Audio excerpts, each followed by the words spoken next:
चाहिए। क्या बात है, क्या बात है। वाह वाह, बहुत बहुत शुक्रिया आपको, बहुत बहुत शुक्रिया। जी। नमस्कार। कैसी हो पूनम? ठीक है। आपका परिचय, आप कहाँ से हैं पूनम जी? विज्ञान व्रत जी जानते हैं मैं कहाँ से हूँ? मैं दिल्ली से हूँ जी। अरे वाह, हम लोग भी जान जाएंगे। बहुत बढ़िया, बहुत हाँ। अच्छा लगा। आपका बहुत बहुत स्वागत है। हाँ, आपने अभी स्वागत किया इसीलिए मैंने कैमरा ऑन किया। जैसे बैठी थी वैसे ही ऑन कर दिया। प्रोग्राम के लिए कोई तैयार नहीं हूँ, जैसे घर में बैठी हुई थी तो, लेकिन सुनना कोई चाह रही बात नहीं। जी। बहुत बहुत, हाँ बहुत अच्छा लगा, बहुत स्वागत है आपका।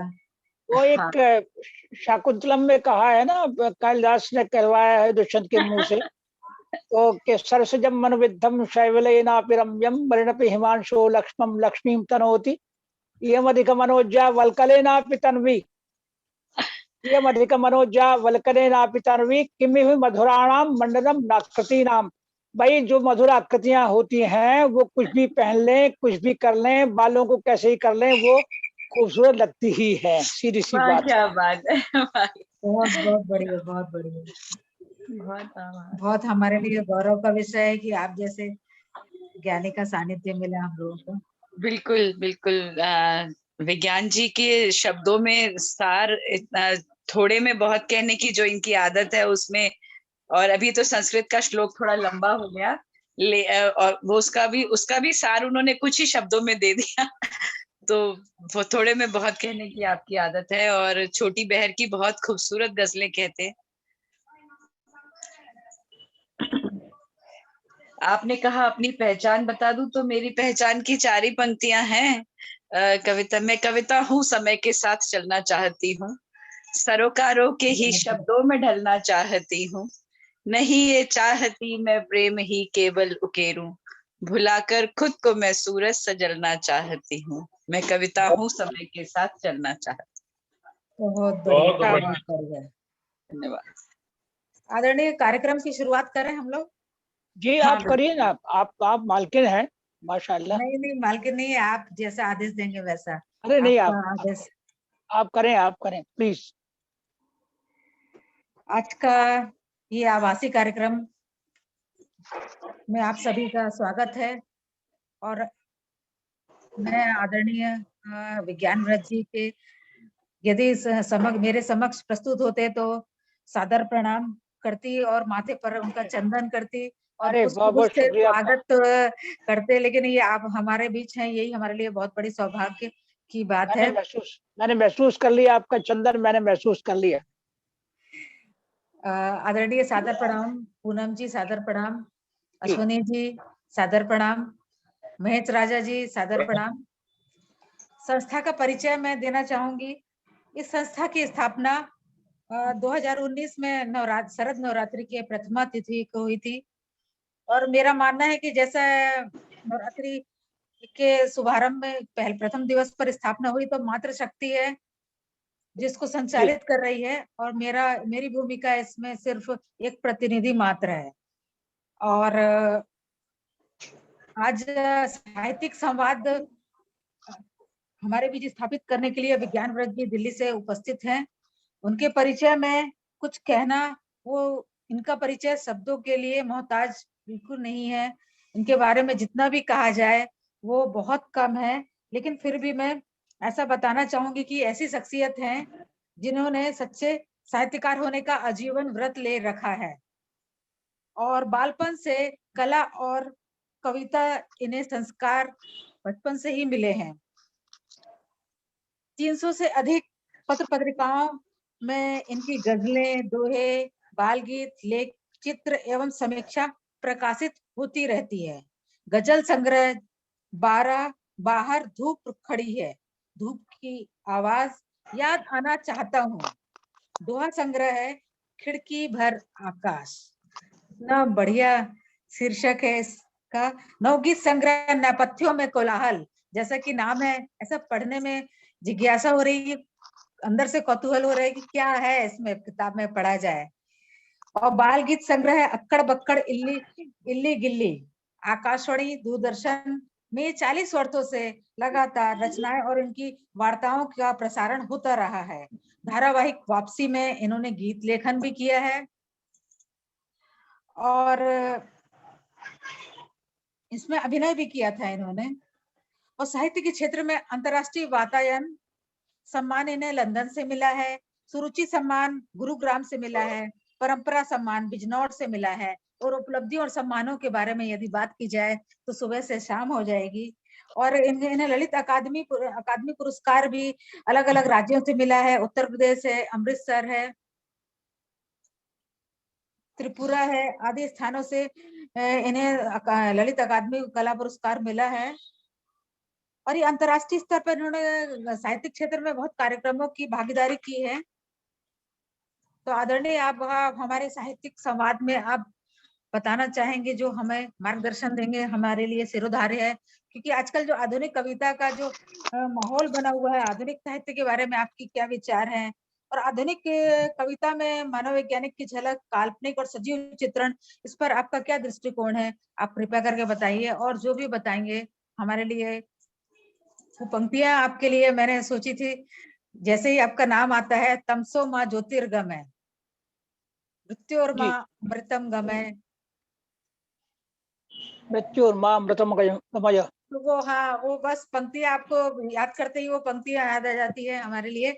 आप हमारे लिए एक मशाल की तरह हैं और जो भी मार्गदर्शन करेंगे हमारे लिए बहुत, जो हम लोग नवोदित साहित्यकार हैं, अंधेरे में घूम रहे हैं, तो हमारे लिए दिशा और दशा तय करेंगी, ऐसा मुझे आशा है।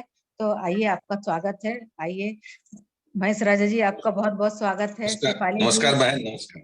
हाँ, शेफाली जी, आपका स्वागत है। सनत कुमार जी हैं जगदलपुर से हमारे बीच में, उनका स्वागत है। आदरणीय, आइए आपका अपने विचार पटल पर। जी, महेश जी, मैं बहुत स्वागत जी, है।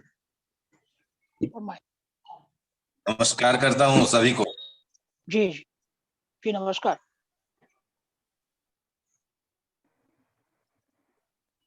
आरंभ करें आप, आदरणीय विज्ञान जी, मुझे कुछ कहना है ना, मैं कहता हूँ। हाँ, जी, आपने आधुनिकता की बात की। जो आज हो रहा है वो सब कुछ आधुनिक है, ऐसा मैं मानता हूँ। जो आज हो रहा है, जो कल हुआ है वो कल की बात है, और जो कल होगा वो भविष्य है। तो प्रयोग हर समय चलते रहते हैं, और साहित्यकार जो है वो प्रयोग, नए नए प्रयोग करता रहता है, इसमें कोई शक नहीं है।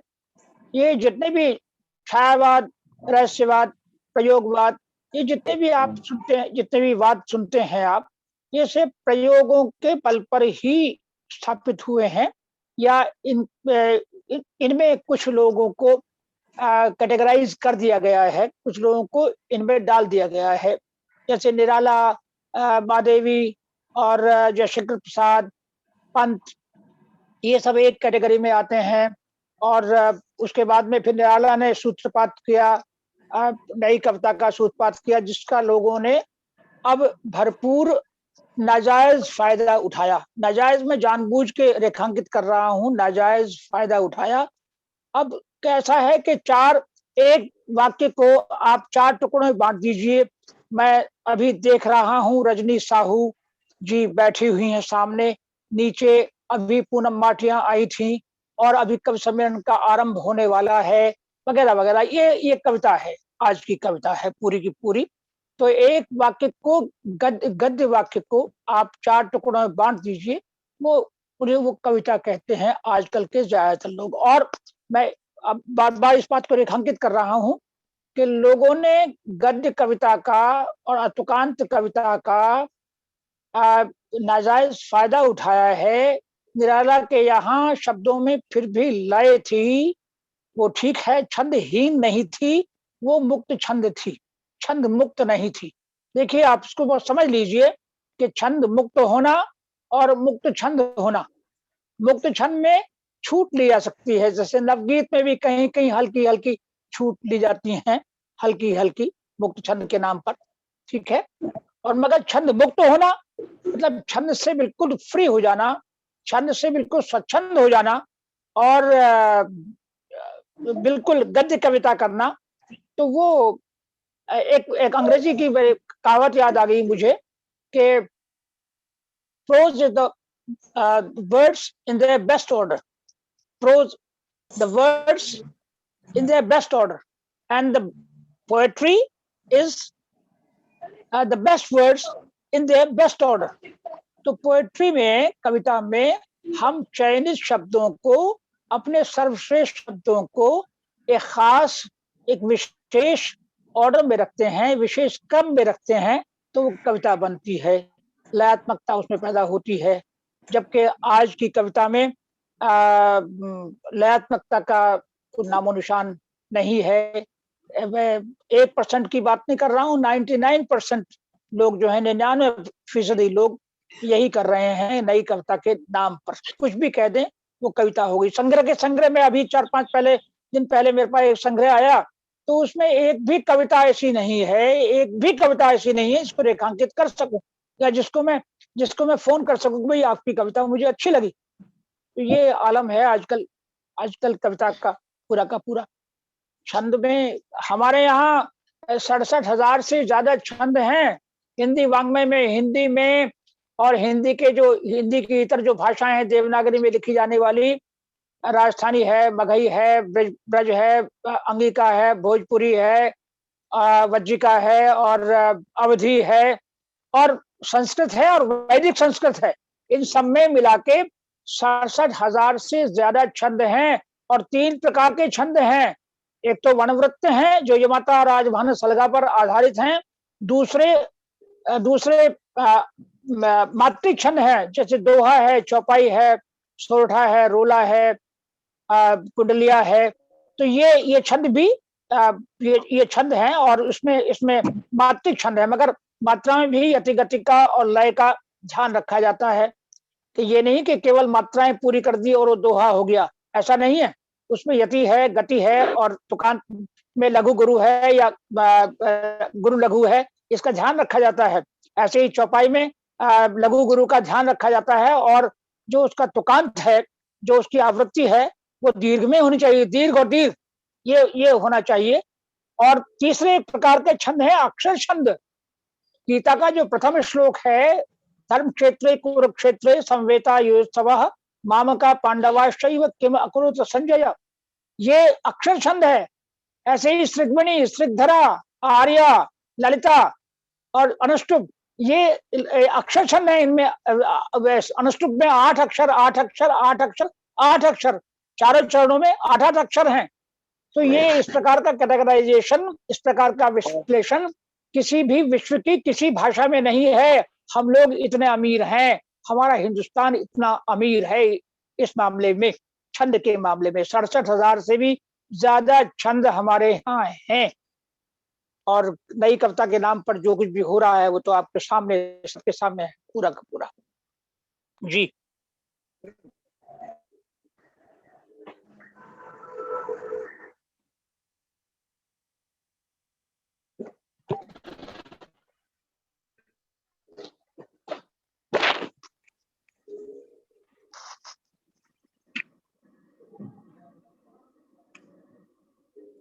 आप लोग सब चुप हैं?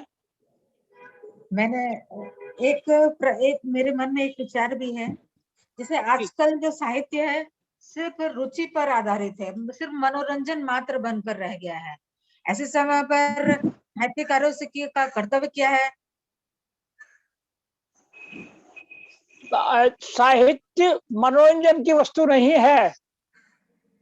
साहित्य मनोरंजन की, रजनी जी, साहित्य मनोरंजन की वस्तु नहीं है। साहित्य उद्वेलित करता है, साहित्य प्रोत्साहित करता है, और साहित्य प्रेरित करता है, और साहित्य वो दर्शाता है जो समाज में हो रहा है।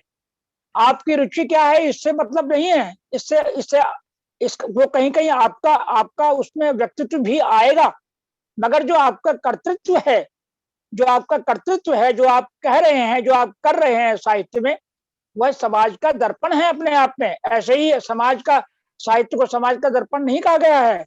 सामाजिक, उसमें सामाजिक सरोकार होते हैं साहित्य में। साहित्य केवल मनोरंजन की वस्तु नहीं है। मनोरंजन की वस्तु तो ब्रेक डांस है साहब, ठीक है ना। ब्रेक डांस है, चाहे वो ऑस्ट्रेलिया में देख रहे हैं, चाहे लंदन में देख रहे हैं, या फिर आप दिल्ली में देख रहे हैं, ब्रेक डांस है साहब। अब जहां तक प्रश्न है कथक का, या जहां तक प्रश्न है भरतनाट्यम का, जहां तक प्रश्न है कुचिपुड़ी का, जहां तक प्रश्न है मोहिनीअट्टम का, उसमें सार्थकता है। वो क्लासिक, वो शास्त्रीय नृत्य है। तो ये जो साहित्य है वो शास्त्रीय विधा है, वो प्रेरित करती है। उसके आधारभूत सिद्धांत हैं कुछ।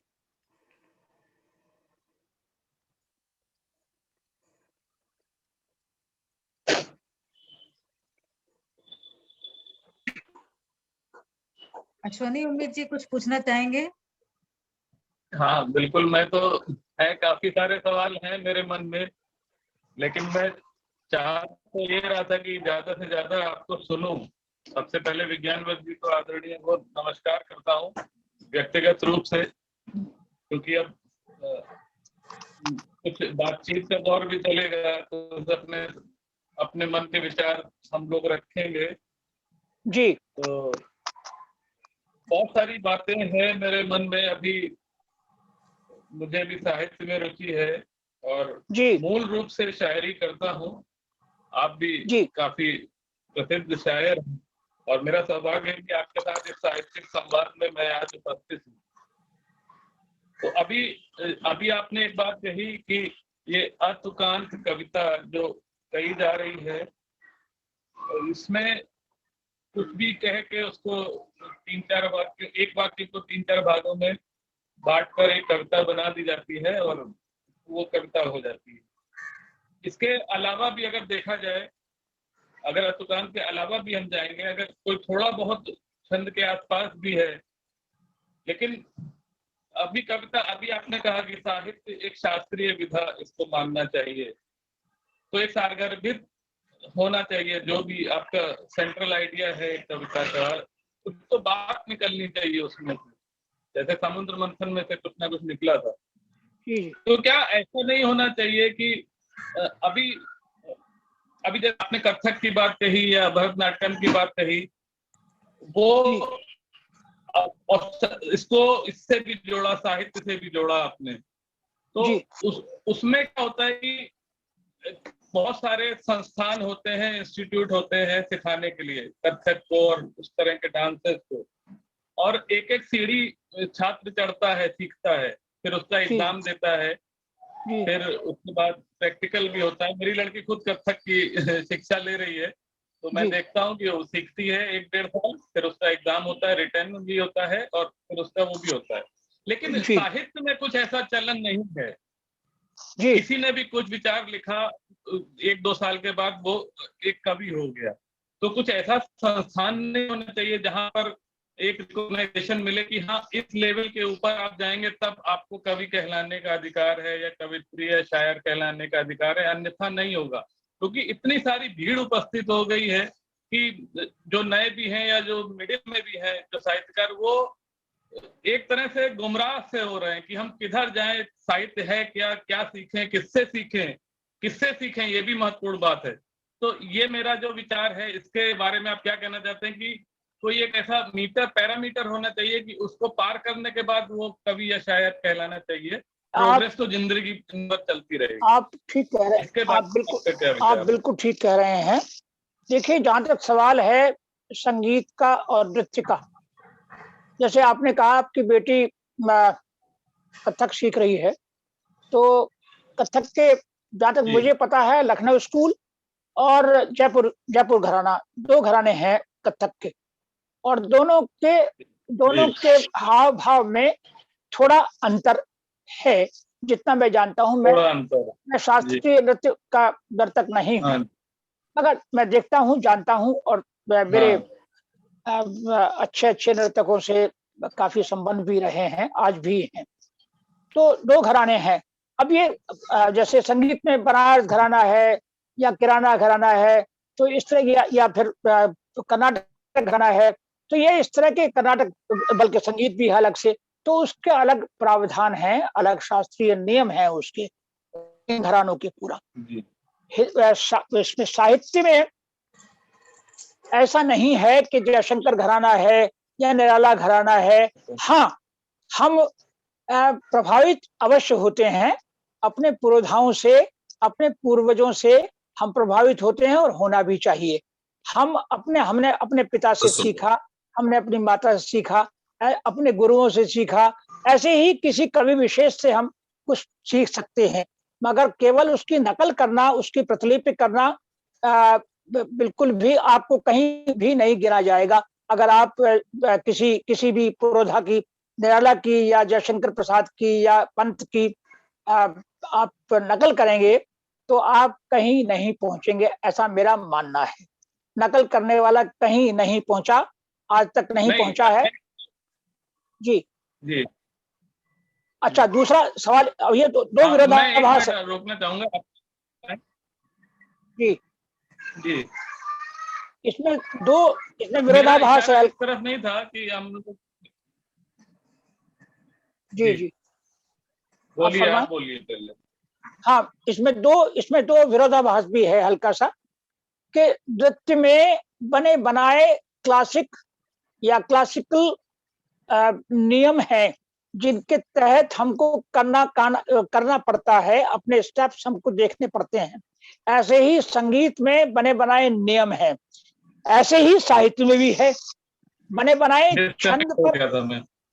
जी फरमाएं, आप कुछ कह रहे थे। जी हाँ, मेरा प्रश्न इस संदर्भ में नहीं था, वो तो आपकी बात बिल्कुल उचित है कि उस तरह का नहीं हो सकता, लेकिन मैं चाहता हूँ कि एक ऐसी पैरामीटर तो हो जिसके ऊपर जाने के बाद ही वो कवि या शायर या कुछ गीतकार कहलाना चाहिए। उसके नीचे भी कुछ भी लोग लिखते हैं और वो श्रेणी में आ जाते हैं, गिने भी जाते हैं बाकायदा। ऐसा नहीं कि वो उसमें नहीं माने जा रहे हैं, क्यों कवि माने जाते हैं, सब कुछ माने जाते हैं, लेकिन ऐसा करने से थोड़ा सा एक रिफाइंड होके जब वो अभी जैसे शास्त्रीय संगीत में जब एक एग्जाम पास कर लेता है तो उसको ऐसे फिर वही आता हूं कि कितने गुरु हैं जो शास्त्रीय संगीत सिखाते हैं और नर्तक के रूप में प्रसिद्ध हुए हैं। आपको उंगलियों पे गिनने वाले भी नहीं मिले, पूरे गिने 10 लोग भी ऐसे नहीं मिलेंगे जो कि गुरु भी हैं और नर्तक के रूप में भी प्रसिद्ध हुए हैं। सिखाने वाला स्वयं प्रसिद्ध नर्तक हो, स्वयं प्रसिद्ध गायक हो, स्वयं प्रसिद्ध साहित्यकार हो, ये आवश्यक नहीं। हमारे जितने गुरु हैं, जिन गुरुओं की बदौलत मैंने थोड़ा बहुत जो सीखा है, जो भी सीखा है वो गुरुओं से सीखा है, तो अब आवश्यक नहीं कि मेरे सारे गुरु साहित्यकार हों। मेरे ख्याल से कोई भी, केवल एक आध गुरु को छोड़ के और कोई भी गुरु मेरा साहित्यकार नहीं रहा, बिल्कुल भी। तो हम उनसे भाषा सीखते हैं, उन छंद सीखते हैं, अलंकार सीखते हैं और भाषा की लय गति सीखते हैं पूरी की पूरी।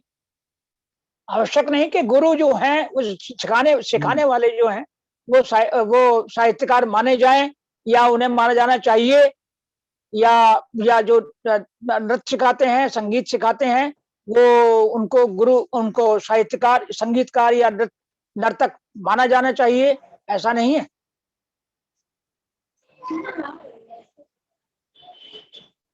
और लोग भी, मैं चाहता हूँ और लोग पूछते रहे, क्योंकि मेरे पास तो काफी सारे सवाल हैं, तो अगर मैं पूछता रहूंगा तो भी ठीक नहीं लगेगा।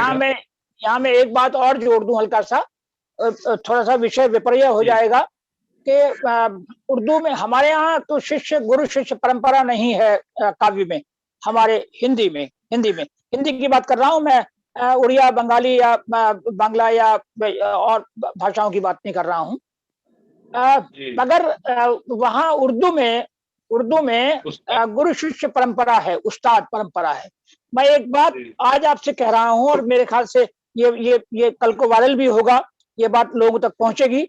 मैं इस बात को कह रहा हूँ और ये मेरा विश्वास है, आप भी मानेंगे इस बात को, कि जितने भी उस्ताद हैं गजल के उस्ताद हैं, नज्मों के उस्ताद हैं, वो शायर के रूप में प्रसिद्ध नहीं हैं, या शायर के रूप में उन्हें कोई नहीं जानता।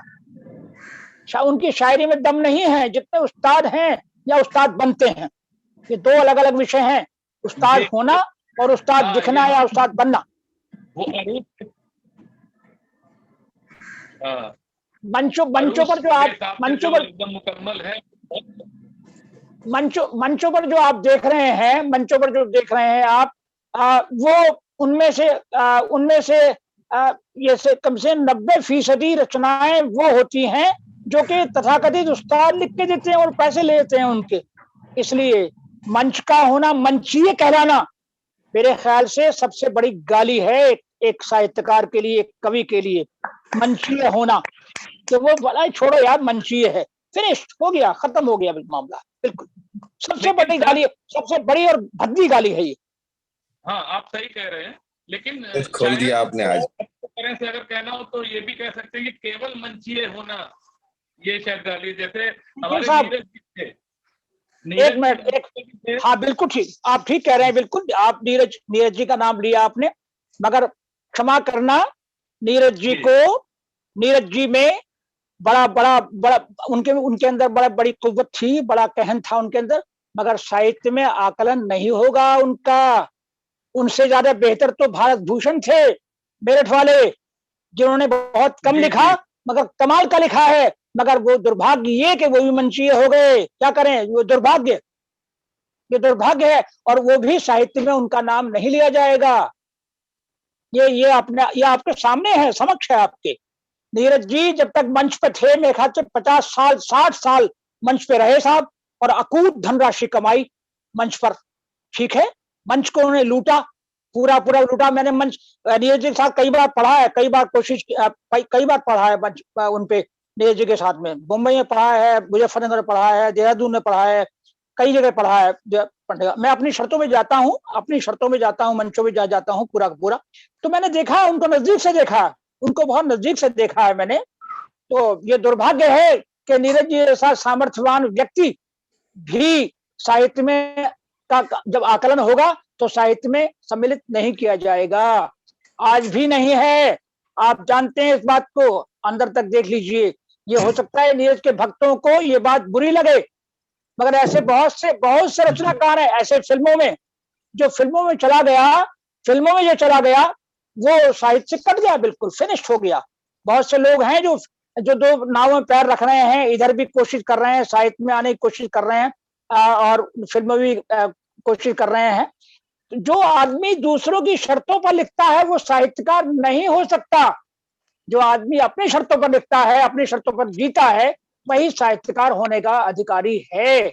और फिल्मों में आप 2 टके का आपको डायरेक्टर कह देगा ये सब ठीक नहीं है, क्या कर रहे हैं आप, इसको हटाइए, ये रखिए आप, ये लय में नहीं आ रहा है, ये सुर में नहीं आ रहा है, क्या करेंगे आप? आपको मुझे इसका थोड़ा सा एक्सपीरियंस है हल्का सा, तो इसलिए मैं कह रहा हूँ, देख रहा हूँ अच्छे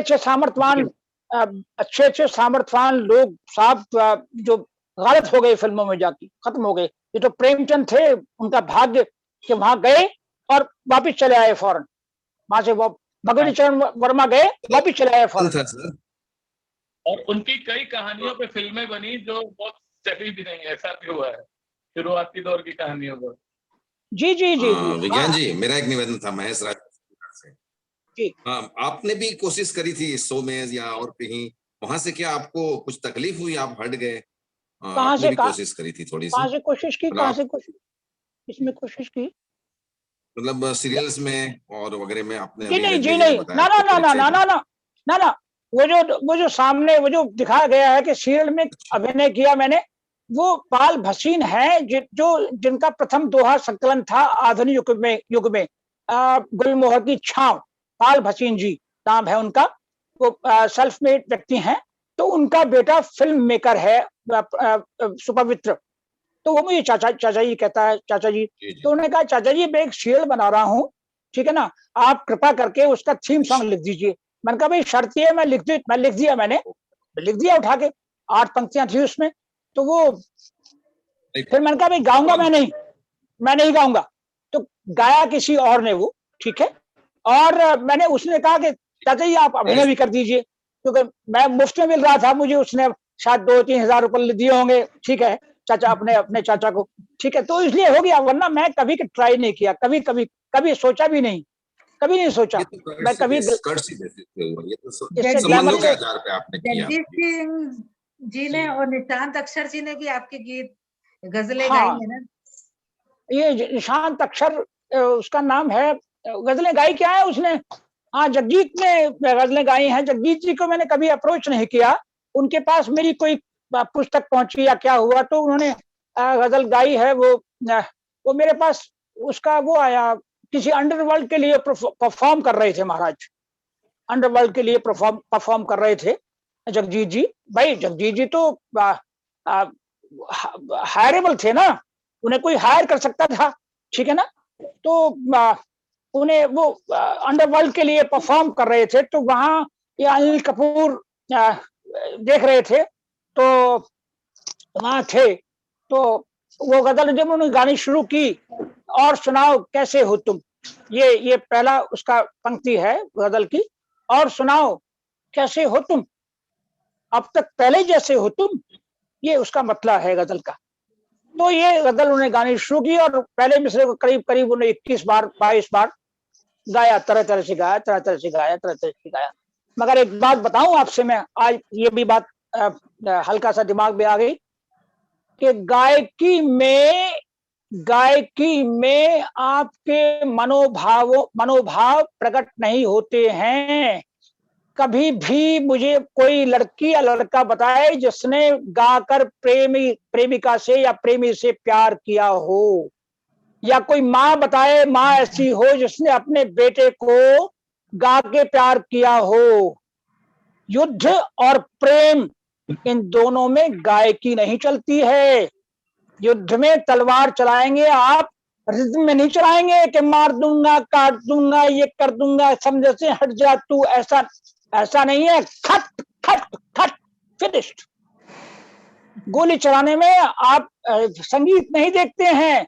तो युद्ध और प्रेम दोनों एक ही सिक्के के दो पहलू हैं। युद्ध और प्रेम में गायकी संगीत नहीं चलता है, सीधे सीधे बातचीत चलती है। बात कहनी। तो ये जगजीत सिंह ने ये गजल गाई, तो उसका वो वीडियो मेरे पास आया पूरा जब स्पूल वो था, वो कैसेट आया, मैंने बाद में वो सीडी में कराया। आप चाहेंगे तो मैं आपको वो सीडी मेरे पास शायद अभी है, वो भेज दूंगा। कुछ निशांत कुकरेजा ने, हाँ निशांत कुकरेजा नाम है उसका, निशांत अक्षर मैंने नाम दिया उसको। मैंने कहा कुकरेजा में कुक्कुर है, कुकरेजा में कुक्कुरजा मतलब कुकरेजा, कुत्ते जैसा। तो उसकी माँ खड़ी थी, कहने लगी तो भाई साहब ये तो बड़ा अजीब लग रहा है। उनका ये उसका अर्थ तो यही है, कुकरेजा मीन्स कुकरजा, कुकरेजा कुत्ते जैसा। तो उन्होंने कहा कि आप कोई नाम दीजिए, तो उसका नाम मैंने फिर निशांत अक्षर रखा। उसका निशांत अक्षर उसका नाम बताया। अच्छा लड़का है, बहुत अच्छा सुरीला लड़का है। तो उसने मेरी गजलें 7 गजलें गाई थी, वो एल्बम बना पूरा। एनीवे वो एल्बम मैंने पैसे खर्च किए थे उसमें, मैंने उसमें पैसे खर्च किए थे। मैं इतना प्रसिद्ध ना तब था ना अब हूं कि मेरी कोई गजल छीन के गाए या साहब अपने आप को स्थापित करे मेरी गजल गाने के बाद, ऐसा नहीं। मैंने पैसे खर्च किए उस समय, मेरे ख्याल से 10 साल पहले शायद वो हुआ था, तो 70-80,000 रुपीज उसमें खर्च हुए थे बाकायदा एल्बम बनाने में, सीडी बनाने में। तो ये कहानी है उसकी पूरी। और जगजीत सिंह जी ने गजल गाई है वो पूरी, उसके 4 शेर गाए हैं, 4 शेर गाए हैं उसके, 5वां शेर नहीं गाया। वो उन्हें सूट नहीं करता, उनके टेम्परामेंट को सूट नहीं करता होगा, या महफिल को सूट नहीं कर रहा होगा, इसलिए उन्होंने नहीं गाया। वो 4 शेर उसके गाए हैं मेरी गजल की, बस वो मेरे पास इत्तेफाकन है, वो मेरे पास। अदरवाइज कई बार वो 2-3 बार मुलाकात उनसे हुई है जगजीत सिंह जी से। उन्होंने कहा कि आप मुंबई आ जाएं तो कुछ लिखना पढ़ना हो जाए इसके लिए हल्का सा। तो जब मैं गया तो वो नहीं थे, हालांकि 20वीं बार मुंबई जा चुका हूँ, मेरे शोज वगैरह होते रहते हैं पेंटिंग के। तो मैं जब गया तो वो नहीं थे, वो दिल्ली आए तो मैं नहीं था यहाँ, ऐसा रहा। खैर, बस्तर से, जगदलपुर से सनत कुमार जी कुछ पूछना चाहते हैं आपसे, उनका जी कुछ फरमाएं, मैसेज आ रहा है। फरमाएं। सनत कुमार जी हैं आप ना? सनत कुमार जी, आपका वीडियो ऑफ है। देखिए, जो लोग मौजूद हैं पूछते रहें, क्योंकि मेरे पास अभी 4-5 सवाल और हैं, फिर मैं एक बार लग जाऊंगा तो मत पूछा। हाँ पूछें, आप पूछें, अगर वो नहीं पूछें तो आप पूछें। मैं थोड़ा रुक रहा हूँ कि और लोग लिखा है सर। नहीं, सनत जी का प्रश्न है, ऐसा क्यों होता है कि मंच साहित्य को जन जन तक ले जाता है, उसे नकार दिया जाता है? जैसे ही सुरेंद्र मोहन पाठक सरी के लेखक को भी नकारा जाता है, जबकि उनके पाठक ज्यादा है। जिसे साहित्य की श्रेणी में रखा जाता है, उसके पाठक तो कि सिर्फ दूसरे लेखक ही होते हैं, ऐसा क्यों? ये सनत है। जी जी जी जी, बिल्कुल ठीक कह रहे हैं आप, और ये आम आदमी का प्रश्न है, और ज्यादातर लोगों के मन में 99% लोगों के मन में यही प्रश्न उठते हैं इस प्रकार के। देखिए, दो चीजें हैं, उदाहरण दे रहा हूं मैं दो चीजों के। प्रसिद्ध होना, पॉपुलर होना और अच्छा होना, इनमें दोनों में बहुत फर्क है, बहुत फर्क है। आपने गोलगप्पे बिकते देखे होंगे, गोलगप्पे, आपके मुंह में पानी आ गया थोड़ा गोलगप्पे के नाम से। आप गोलगप्पे और गाजर की ठेले भी आपने देखी होगी, गाजर की। गाजर में केवल गुण है, गाजर का कोई नेगेटिव पॉइंट नहीं है, गाजर का कोई भी नेगेटिव पॉइंट नहीं है, गाजर केवल गुणात्मक तरीके से गाजर। मगर गाजर है आज मुश्किल से 50 रुपए किलो होगी आज, और गोलगप्पे आज की डेट में कम से कम 3 या 4 हजार रुपए किलो हैं। और गोलगप्पे की दुकान पे भीड़ मिलेगी आपको, गाजर की दुकान पे भीड़ नहीं मिलेगी। तो क्या गाजर को मैं निकृष्ट मान लूं? गोलगप्पा का जिसका केवल नेगेटिव पॉइंट है, केवल स्वास्थ्य के लिए केवल नेगेटिव है गोलगप्पे, उसका कोई पॉजिटिव पॉइंट नहीं है। शराब की दुकान पे भीड़ मिलती है, मैं भी कभी कभी खरीदने जाता हूं, मान लिया, तो वहां ये देखिए फिर एक के ऊपर एक आदमी चढ़ा जाता है, और ये मुझे दे दे, ऐसा कर दे, खिड़कियां जंगले लगे हुए हैं बाकायदा, उसमें से हल्की सी एक मोरी है, उसमें से रुपए सरकाइए आप और आपके हाथ बॉटल आ जाएगी। भीड़ रहती है, तो क्या शराब को बहुत अच्छा मान लूं? मेरा मन डोले मेरा तन डोले, ये हर एक व्यक्ति की, हमारे गांव का जोगी का लड़का भी गाया करता था इसको, है ना। वो जो हमारा साजी था, हमारे यहाँ कमेरा था, मैं किसान हूँ बेसिकली, तो जो कमेरा था हमारा सलीमुद्दीन, वो गाया करता था खूब इसको, मेरा मन डोले मेरा तन डोले। तो पॉपुलैरिटी थी इसकी इतनी ज्यादा, तो क्या इसको मैं साहित्यिक गाना मान लूं? आप बताएं, या आप साहित्यिक गाना मान लेंगे? क्योंकि जन जन की जबान पर है ही, तो जो गांव का लड़का है, सबसे निम्न जाति का है, वो भी गा रहा है इसको, और हमारा सलीमुद्दीन भी गा रहा है, हल चला रहा है, तब तो हल था, अब तो ट्रैक्टर है, तब तो हल था, तो हल चलाते हुए गा रहा है, मेरा मन डोले मेरा तन डोले। बोलिए साहब, कमाल की बात। ये इतना पॉपुलर हुआ था गाना, नागिन का गाना है, तब मैं मेरे ख्याल से 6वीं या 7वीं क्लास में रहा होगा, तब ये पिक्चर बनी थी वगैरह वगैरह।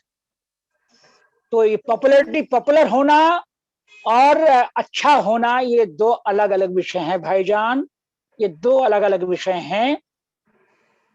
इसको आप में भी सर इस तरह से है सर कि बिकने की चीज अलग है और साहित्यिक अलग है, ऐसा ही कुछ है साहित्य में भी? क्या अलग है? साहित्य में दिखाने के और फिर दोबारा बोले की, और मतलब सर जैसे ओरिजिनल साहित्य और बिकने की दो अलग चीजें हैं क्या?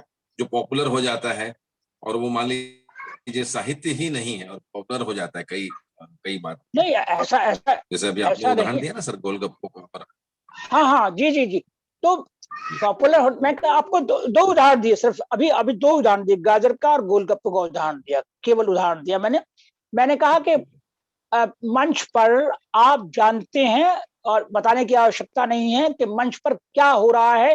मंच पर आप दूसरे के मनोरंजन को ध्यान में रखते हुए गाते बजाते हैं। साहित्य में आप स्वांतः सुखाय लिखते हैं। साहित्य तुलसीदास ने स्वान्ते सुखाय रचना की रामचरितमानस की, वाल्मीकि ने स्वान्ते सुखाय रचना की रामायण की, और वाल्मीकि को राम को स्थापित करना था मर्यादा पुरुषोत्तम के रूप में, क्योंकि वो ऋषि थे। और कहा जाता है संस्कृत में कि ऋषयः क्रांत दर्शिनः, ऋषि जो हैं 5000 साल तक देखते हैं, 5000 साल तक देखते हैं, आगे और पीछे देखते हैं। ऋषियों में ये कुव्वत होती है, ताकत होती है। तो उन्हें राम को मर्यादा पुरुषोत्तम के रूप में स्थापित करना था, क्योंकि उन्हें दिखाना था कि एक पुत्र की, एक मनुष्य की क्या क्या क्या उसकी क्या प्राथमिकताएं होती हैं, और क्या उसका तरीका होता है जीने का, क्या संबंध होते हैं अपने परिवार से। और ऐसे ही तुलसीदास को, जब तुलसीदास ने औरंगजेब के जमाने में रामचरितमानस की रचना की, तब उनका ध्येय था राम को भगवान के रूप में स्थापित करना, क्योंकि उस वक्त लड़ाई सीधे सीधे औरंगजेब से थी, सीधे सीधे इस्लाम से थी लड़ाई, हिंदुत्व की रक्षा करनी थी। इसलिए तुलसीदास का ध्येय अलग था, उसका ध्येय अलग था। मगर दोनों ने स्वान्ते सुखाय रचना की। तुलसीदास को किसी मंच पर जाकर पैसे लिफाफा नहीं लेना था किसी ऑर्गेनाइजर से, कि अगर मैं अच्छा नहीं परफॉर्म करूंगा, अच्छा परफॉर्म नहीं करूंगा, मेरी तालियां ज्यादा नहीं मिलेंगी मुझे, तो अगली बार ये ऑर्गेनाइजर मुझे बुलाएगा नहीं। यही होता है, यही होता है। मैं बहुत नजदीक से देखा है, कई बार देखा है जाके। जी बहुत बहुत शुक्रिया साहब। रायपुर से बलदाऊ राम जी का, साहू जी का स्वागत है। आदरणीय, आप कुछ पूछना चाहेंगे बलदाऊ राम जी? नहीं, मैं सुन रहा हूँ और मुझे अच्छा लग रहा है, मुझे आनंद आ रहा है, मुझे सुनने दीजिए। सर प्रणाम करता। अच्छा, जैसा कि कहा, जी नमस्कार नमस्कार नमस्कार नमस्कार। प्रणाम सर। जी जी नमस्कार। जैसा कि कहा जाता है साहित्यकार बहुत संवेदनशील होते हैं जी, और उनकी संवेदनाओं से जो रचनाएं अंदर से भीतर से उत्पन्न होती हैं वो सीखती हैं, समाज को जागृति प्रदान करने के लिए प्रेरित करती हैं, लेकिन फिर भी अनसुना कर दिया जाता है। तो साहित्यकार कैसे समाज सुधारक की भूमिका कैसे अपनी निर्वाह करे, इतने सारे जो चुनौतियां आती हैं उसके बीच में कैसे अपना संघर्ष जारी रखे? देखिए, जहां तक कहावत का प्रश्न है, जब मैं सुनता रहा हूं अपने गुरुओं से, अपने गुरुजनों से, साहित्य समाज का दर्पण है, ये कहा गया है। केवल साहित्य कुछ अपनी संरचना में, अपनी कृतियों में वो दिखाता है जो उसे समाज में दिखाई दे रहा है उस वक्त। कुरीतियां हैं, अच्छाइयां हैं, बुराइयां हैं। प्रेमचंद का साहित्य ले लीजिए आप, या निराला का साहित्य ले लीजिए आप, या पंत का साहित्य ले लीजिए आप। पंत को मैं थोड़ा सा उस श्रेणी में नहीं लगता। पंत जी जो थे वो ज्यादातर सुख सुविधा में पले रहे। काला काका महाराज के यहाँ नौका विहार करते करते वो उन्होंने कभी अपने आप रोजी रोटी का कर नहीं देखा उन्होंने। और वो काला काका महाराज के यहाँ बनारस में रहे, राजसी ठाट में रहे ऑलवेज, और तभी तो नौका विहार जैसी कविताएं उन्होंने रची। एनीवे, तो मैं यहाँ निराला का जिक्र कर रहा हूँ, जयशंकर प्रसाद का जिक्र कर रहा हूँ। तो वो समाज का दर्पण होता है साहित्यकार। साहित्यकार को समाज सुधारक नहीं कहा गया है। समाज सुधारक का कार्य अलग है और साहित्यकार का कार्य अलग है। दोनों के कार्य अलग अलग है। साहित्यकार केवल उसकी संरचना करता है, रचना करता है, अपने अभिव्यक्ति करता है उस स्थिति की, जो स्थिति उसे समाज में दिखाई देती है। और समाज सुधारक जो होता है वो कुरीतियों पर, राजा राम मोहन राय समाज सुधारक थे अपने आप में।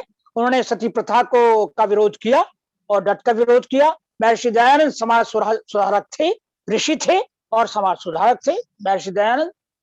तो उन्होंने बहुत सारी कुरीतियों का विरोध किया और डट कर सामना किया।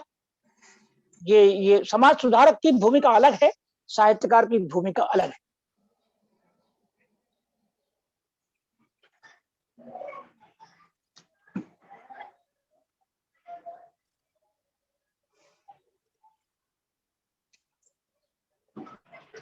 सनत जी और कुछ पूछना चाह रहे थे? सनत जी बोले प्लीज। मैं एक सवाल मेरे मन में है कि जी फरमाएं। क्या साहित्य का उद्देश्य अन्य उद्देश्यों के साथ साथ, जो उद्देश्य आपने बताए जी, उसके साथ साथ धन कमाना नहीं होना चाहिए? यदि नहीं होना चाहिए तो क्यों नहीं? क्योंकि कोई भी व्यक्ति किसी कला के या किसी विधा के चरम बिंदु तक तब पहुंचेगा वो धन कमाने की चिंता से मुक्त रहे। ठीक, आप बिल्कुल ठीक कह रहे हैं तो साहब। अगर उसको से पैसा मिलता रहे तो वो उसमें ज्यादा समय नहीं देगा, ज्यादा उसमें प्रवीणता हासिल करने की कोशिश नहीं करेगा क्या? जी बिल्कुल ठीक कहा आपने। मिडिल क्लास आदमी है और वो अच्छा साहित्यकार बन सकता है, तो वो धन कमाता रहे या साहित्य में रुचि ले? अगर ले तो कितनी ले, क्योंकि उसको धन भी चाहिए। जी जी जी, आपने ठीक कहा। देखिए, दो तरह के लोग हुए हैं आज तक साहित्य में, जो मेरा अनुभव है। पहले मैं अपना बता देता हूं। मैं एक गांव का लड़का हूं और किसान का बेटा हूं। वो अलग बात है कि मेरे पिताजी पढ़े लिखे थे, वकील थे, वो अलग बात है। मैंने अपने हाथ से खेती भी की है। मैं जब पढ़ के एमए करके दिल्ली आया नौकरी करने के लिए, तो मेरे अंदर ये कवि जो है वे प्रारंभ से ही बैठा हुआ था, बचपन से ही बैठा हुआ था। कवि और चित्रकार, ये दोनों मेरे अंदर विद्यमान थे बचपन से ही। मगर जब मैं दिल्ली आया तो क्योंकि गांव में सब कुछ मैंने बड़ा बड़ा देखा था, बड़ी हवेली, बड़ा बड़ा खेत, सब कुछ बड़ा बड़ा देखा था सब कुछ। तो मुझे दिल्ली में आके पहले मैंने अपने आप को स्थापित करने की कोशिश की कि जब मैं साहित्य रचना करूं, जब मैं चित्रकारी करूं, या मैं अपने स्टूडियो में हूं या अपने लेखन में हूं, तो मेरे पास ये चिंता न हो कि बच्चों की फीस कैसे जाएगी या राशन कैसे घर में आएगा। और इसको करने में 15 साल लग गए। 15 साल मैंने अपने दोनों ज्वालामुखियों को दबा के रखा, उनको उफरने नहीं दिया, उनको बिखरने नहीं दिया। 15 साल लगातार मैंने ट्यूशन किए हैं। जो करणीय काम नहीं है वो किए हैं। ट्यूशन करना और बर्तन मांजना दोनों एक सी बातें हैं भाईजान। ट्यूशन करने में आप व्हाइट कॉलर हैं, ठीक है, मगर आप दूसरे की शर्तों पे काम कर रहे हैं। बर्तन मांजने वाली घर में आती है तो दूसरी शर्तों पे काम कर रही है। ट्यूशन करना और बर्तन मांजना दोनों एक सी चीजें हैं, बिल्कुल एक सी चीजें हैं। वो अलग बात है कि मेरे लिए नाश्ता आता था जब मैं ट्यूशन करने जाता था, और वो बड़े बड़े घरानों में ट्यूशन किए। मुझे पैसा चाहिए था, पैसा मुझे अच्छे काम से चाहिए था, सुशालीन काम से चाहिए था, तो किया। खैर मैं स्थापित हुआ, और स्थापित होने के बाद 80 में 15 साल के बाद 15 साल लगे इस लायक होने में कि मेरे पास बच्चे मांगने ना आए कुछ भी। अपने आप सब कुछ हो गया, सब कुछ सेटल हो गया, तब मैंने सीधा सीधा कूदा। उसके बाद में मैंने मुड़ के नहीं देखा। मैं आज भी पिछले 30 साल से लगातार काम कर रहा हूँ, चाहे स्टूडियो में हूँ, चाहे लिख रहा हूँ। मुझे घर में कोई पूछने वाला नहीं है, बिल्कुल भी कोई कहने वाला नहीं है कि फला चीज हो गई। वक्त पे खाना खा लेता हूँ, वक्त पे सो जाता हूँ और अपना काम करता रहता हूँ, लगातार अपना काम करता रहता हूँ। अब बात कर रहा हूँ उन लोगों की। दो प्रकार के लोग हैं साहित्य में, या तो निराला और कबीर। निराला और कबीर दोनों फक्कड़ बिल्कुल। कबीर और अप्रतिम दोनों का साहित्य, दोनों का, कबीर का, निराला का। या फिर रविन्द्रनाथ टैगोर, जिसने कभी बिजली का बिल नहीं भरा, कभी पानी का बिल नहीं भरा, कभी किसी दर्जी को जाके पैसे अपने आप नहीं चुकाए, बिल्कुल भी कभी अपने आप कपड़ा खरीदने नहीं गए, ठीक है। उन्होंने केवल अपने आप को देखा और साहित्य रचना की। वो अलग बात है कि साहित्य शांति निकेतन जैसी संस्था उस व्यक्ति ने दी। तो दो ही लोगों का धर्म है, ये दो ही लोगों का धर्म है साहित्य रचना करना। सबसे पहले अपने आप को देखो।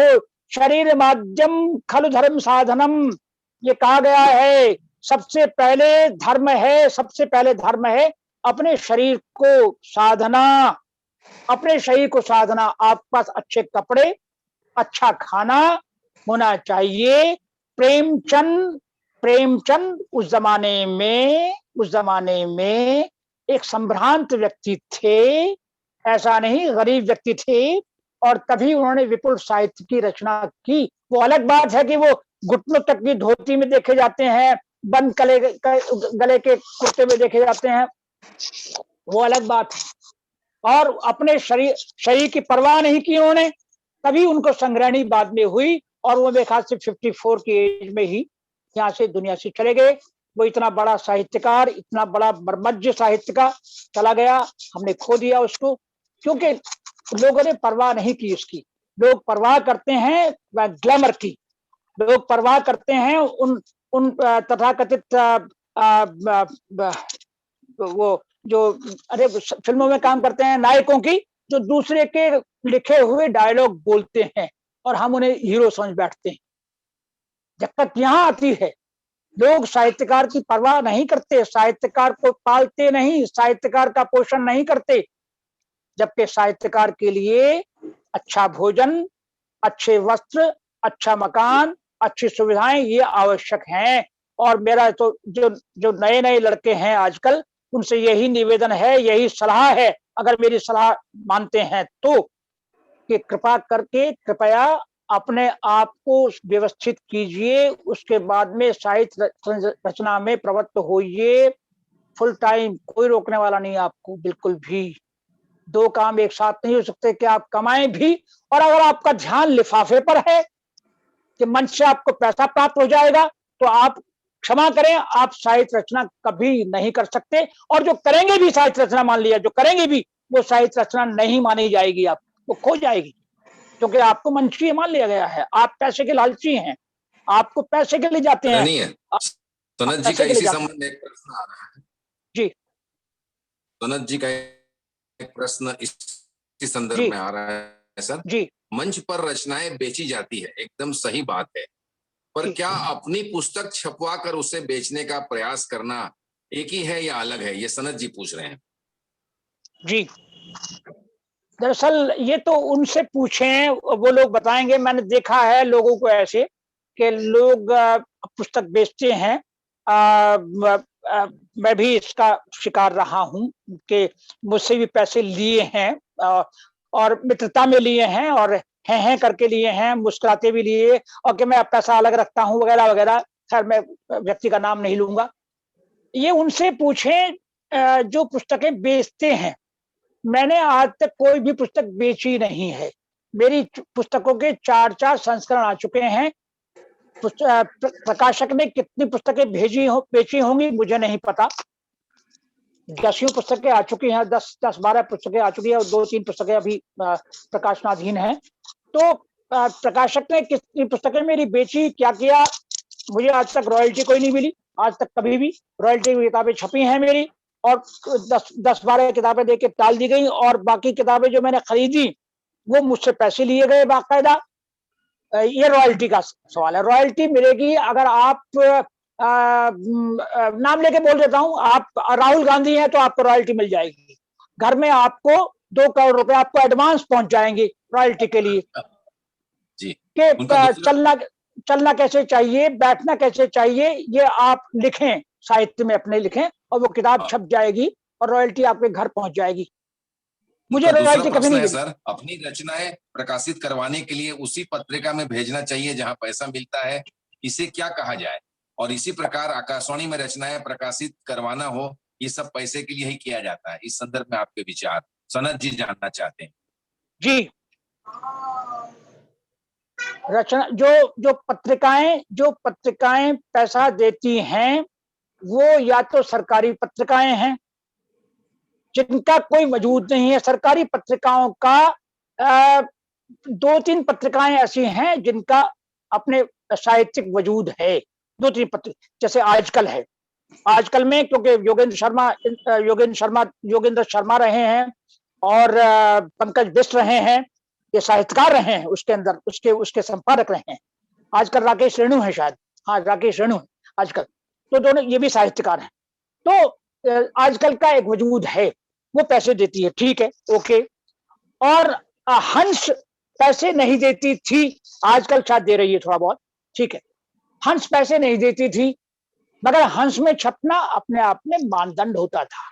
हंस में छपना साहित्य में, वही कह रहा था कि अच्छा, दूसरा एक समकालीन साहित्य जो हिंदी साहित्य अकादमी का है, वो पैसे देती है, उसका साहित्यिक वजूद है, मगर उससे 15-16 भाषाएं देखनी होती हैं, 15-16 भाषाओं की रचनाएं छापनी होती हैं, तो उसे बहुत कम लोगों का नंबर आता है। अब आप आकलन तो तब कर सकते हैं जबकि आप स्थापित हो या आपसे रचनाएं मांगी जाएं। मेरे साथ तो ये बहुत, मेरे ख्याल से अभी 10-12 साल से ये होना शुरू हुआ है कि मुझसे रचनाएं मांगी लोगों ने। आपके जो मैगजीन के जो स्वामी हैं या मैगजीन के प्रकाशक जो हैं, उन्होंने रचनाएं मांगी अपने आप। तो ये पहली बार हुआ है मेरे साथ, तो 10-12 साल पहले हुआ है। अब मतलब 10-12 साल पहले का मतलब मैं 70 साल का के आसपास पहुंच चुका था, तब 60-65 साल का हो चुका था, तब हुआ। तो ये इंतजार करना कि जो पैसे देती है रचनाएं वहीं छपे आप, भाई आपको ये देखना कि आपका साहित्य कद क्या है, आप क्या रच चुके हैं, आपको रचना क्या है। और आप गए, माफ करना, मैं पिछले 40 साल से रेडियो बजा रहा हूँ,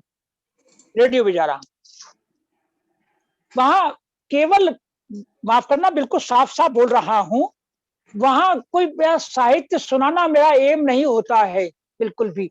अपनी रचनाएं, जो मेरी रचनाएं हैं, वो सुनाना एम है, बस वो पढ़ी और चेक। वो अब तो चेक नहीं मिलता, अब तो सीधा खाते में आ जाता है, वरना पहले चेक मिलता था। एक बार शुरू में 25 रुपए का चेक मिलता था, 25 रुपए का। 25 रुपए बहुत बड़ी बात थी, 2500 मतलब उस समय आज के 2500 के बराबर है। यस, 25 रुपए का चेक मिलता था, फिर 40 का मिलना शुरू हुआ, फिर 50 का मिलना शुरू हुआ, फिर ऐसे ऐसे बढ़ते गए, अब वो हजारों में है। खैर, वो अलग बात। तो भाई आप पहले रचें, आप रचनाशील बने, तो अपने आप जब आपकी पुस्तकें आएंगी, आप छपेंगी, आप जाएंगे। अभी बहुत से प्रकाशक, जो मैगजीन्स के प्रकाशक हैं, अभी भी समझदार हैं। बहुत से ऐसे लोग हैं जो साहित्य पसंद करते हैं, साहित्य जानते हैं।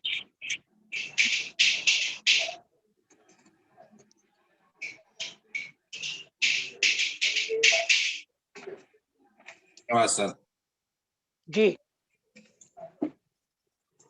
सर, कवि प्रदीप के गीतों के बारे में क्या कहेंगे आप? कवि प्रदीप के गीत तो जन जन तक भी पहुंचे और उनका उसमें तत्व भी था, तो उसको क्या कहेंगे? वो भी साहित्य की श्रेणी में आता नहीं है। जी, आपने स्वयं स्वीकार कर लिया, आप जानती हैं, इस तथ्य को जानती हैं। देखिए, मैंने आपसे यही निवेदन किया कि बहुत से सामर्थ्यवान गीतकार, बहुत से सामर्थ्यवान रचनाकार फिल्मों में जाके गारत हो गए, क्योंकि वहां एक ठप्पा लग जाता है आपके ऊपर कि आप भाड़े के आदमी हैं, आपको भाड़े पे लिया जा सकता है, आपको हायर किया जा सकता है।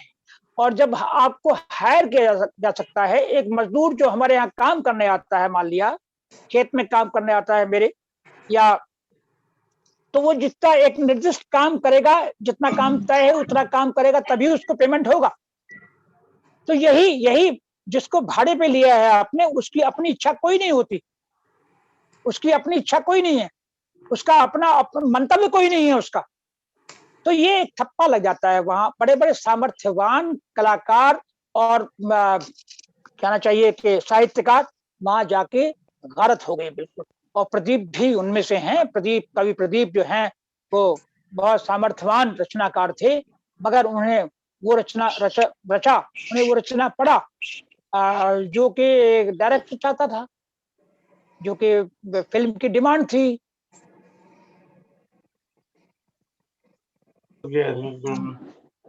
तो क्या जन जन तक पहुंचने के लिए ये माध्यम गलत है क्या, कि अगर फिल्मों में आप लिखते हैं तो आपका जो लिखा हुआ है वो चाहे कितना ही अच्छा हो, वो साहित्य नहीं कहलाएगा? नहीं, अच्छा मुझे बता दीजिए, अच्छा कहाँ है? मेरे वतन के लिखा है। जी जी जी जी जी, वो एक सॉन्ग एक परिप्रेक्ष्य में प्रसिद्ध हुआ, एक परिप्रेक्ष्य के तहत वो प्रसिद्ध हुआ। एक वक्त था जब इसकी जरूरत थी, एक वक्त था। जैसे मैं आपको उदाहरण दे रहा हूं अभी भी, जैसे कमलेश्वर नाम का व्यक्ति, कमलेश्वर बहुत बड़ा विकट, बहुत बड़ा ही साहित्यकार और बहुत बड़ा प्रसिद्ध प्रकाशक और बहुत बड़ा संपादक और बहुत बड़ा रेडियो का डायरेक्टर, और न जाने उसने कितनी पटकथाएं लिखी उसने, और फिर भी बचा रहा वो इंसान, बहुत बड़ा साहित्यकार, बहुत बड़े कद का। और सारिका जैसी पत्रिका आज तक न हुई है न होगी। इतनी बड़ी पत्रिका। अब कमलेश्वर प्रकाशक और सारिका पत्रिका, दोनों के कद बहुत बड़े बड़े। दुष्यंत की डेथ होती है, दुष्यंत की, और क्योंकि दुष्यंत कमलेश्वर के दोस्त थे, हमने वाला हम प्याला थे, तो वो अंक जब निकला सारिका का, वो मुख पृष्ठ से लेकर, पहले पृष्ठ से लेकर अंतिम पृष्ठ तक, उसमें कहीं कोई संपादकीय नाम की चीज नहीं थी, केवल मात्र दुष्यंत था। और दुष्यंत साहब एकदम प्रसिद्ध हो गया, पूरा का पूरा एक इतना बड़ा साहित्यकार, इतना बड़ा प्रकाशक और इतनी बड़ी पत्रिका एक आदमी को छाप रही है, तो एकदम साहित्य एकदम प्रसिद्ध हो गया दुष्यंत। और बलबीर सिंह रंग, जो कि गजल में 1952 में उससे करीब 20 साल पहले, उससे 20 साल पहले प्रसिद्ध हो चुके थे, स्थापित हो चुके थे, वो बैकग्राउंड में चले गए, हिंदी गजल के संदर्भ में आप कह रहे हैं? जी जी जी जी जी, बलबीर सिंह रंग, क्योंकि वो अनपढ़ थे, वो सादे थे, वो सीधे थे, वो गांव के थे, उन्हें जुगाड़ नहीं आता था करना, और मंच उनकी मजबूरी बन चुकी थी, इसलिए वो नेपथ्य में चले गए और गारत कर दिए गए। बिल्कुल ये होता है, ये है जन जन तक पहुंचना। तो आज जो जन जन तक पहुंचती है चीज वो अच्छी ही हो, ये आवश्यक नहीं है। मेरे विचार से ये आवश्यक है, आपका विचार दूसरा हो सकता है। नहीं, बलबीर सिंह रंग भी अच्छे रहे होंगे, लेकिन दुष्यंत कुमार कम अच्छे हैं, ये साबित करना थोड़ा नहीं, मैं साबित बिल्कुल नहीं कर रहा हूँ साहब, मैं साबित नहीं कर रहा हूँ। मैंने एक परिप्रेक्ष्य दिया, आपने बलबीर सिंह को नहीं पढ़ा, ये उनका दुर्भाग्य नहीं है, ये आपका दुर्भाग्य है, क्षमा करें। आपने नहीं पढ़ा, आप नहीं पढ़ पाए, वो अलग बात है, क्योंकि उनको छपवाने के लिए 2 ही व्यक्तियों ने छापा उनको छपवाया। बाद में उनके जाने के बाद उनकी रचनाएं निकली पूरी। वो इत्तेफाक से मेरे पास उनका पूरा साहित्य है उनके मेरे पास। उनका कासगंज के पास में एटा के रहने वाले थे। खैर, तो ये मैं आप एक उदाहरण दिया, मैं किसी को स्थापित नहीं कर रहा हूँ, या ना मैं किसी को बेहतर साबित कर रहा हूँ। मैं दुष्यंत को कम तक साबित नहीं करने की कोशिश है मेरी, बिल्कुल। मैंने आपको एक बात उदाहरण दिया कि प्रकाशक जोरदार है, प्रकाशक का कद बहुत बड़ा है, और साहित्यकार है वो, उसका कद बहुत बड़ा है, और पत्रिका का कद बहुत बड़ा है, तो उससे आदमी को प्रसिद्धि कैसे मिलती है रातों रात।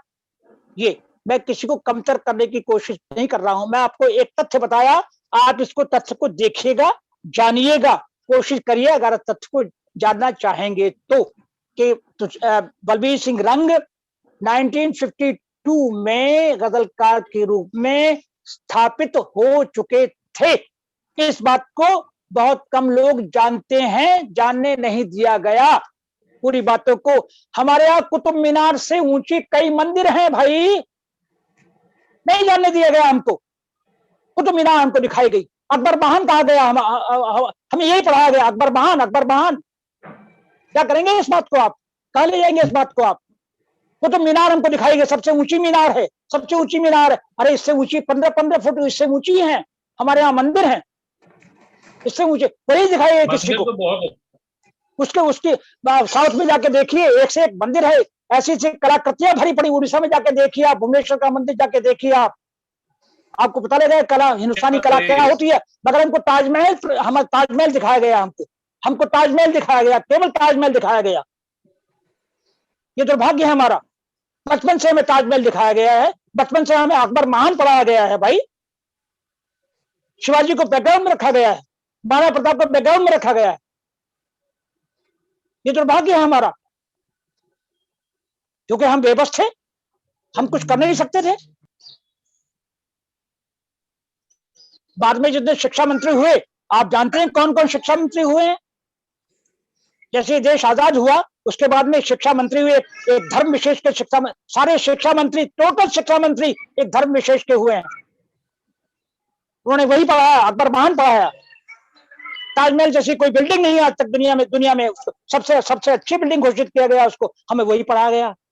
बचपन से हमारे दिमाग में ठूंस दिया गया, ये तथ्य ढूंढ दिया गया। तो जो तथ्य हमारे दिमाग में ठूसा जाता है, उससे बाहर निकलना बहुत मुश्किल होता है। उससे बाहर तभी निकल सकते हैं जब आप खुद सोचें, उस पर विचार करें, उसके दायरे से निकल के सोचें, निष्पक्ष होकर सोचें आप।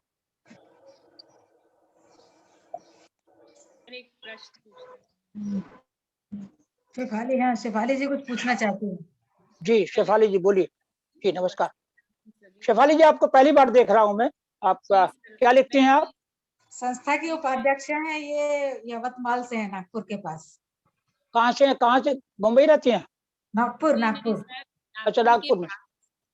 अच्छा शेफाली जी, जी नागपुर में दो बार गया हूँ नागपुर। यस, 2-3 बार गया हूँ नागपुर में। वो संतरों वाली जो बर्फी है वो कमाल की बर्फी है साहब, गजब बर्फी नागपुर में। हाँ जी पूछिए शेफाली। साहित्य के क्षेत्र में कुछ मैं ज्यादा बोल दूं तो उसका अन्यथा ना ले। मेरे दिमाग में बात आई सर, आप अभी जैसे बोल रहे थे कि श्री औरंगजेब जी थे, उनके जमाने में तुलसीदास जी ने हिंदुत्व को संभालने के लिए रामचरितमानस को रचा, स्थापित करने के लिए। जी, तो आज स्थापित करने के लिए, तो आज हमारा भी तो ये उत्तरदायित्व है सर कि हम हिंदी को और हिंदुत्व को बढ़ावा दें। और क्योंकि अंग्रेजी का प्रचार प्रसार तो बड़ी तेजी से हो रहा है, तो हम कहाँ क्या करें, कैसे बढ़ाएं इन चीजों को, जन जन तक कैसे पहुंचे,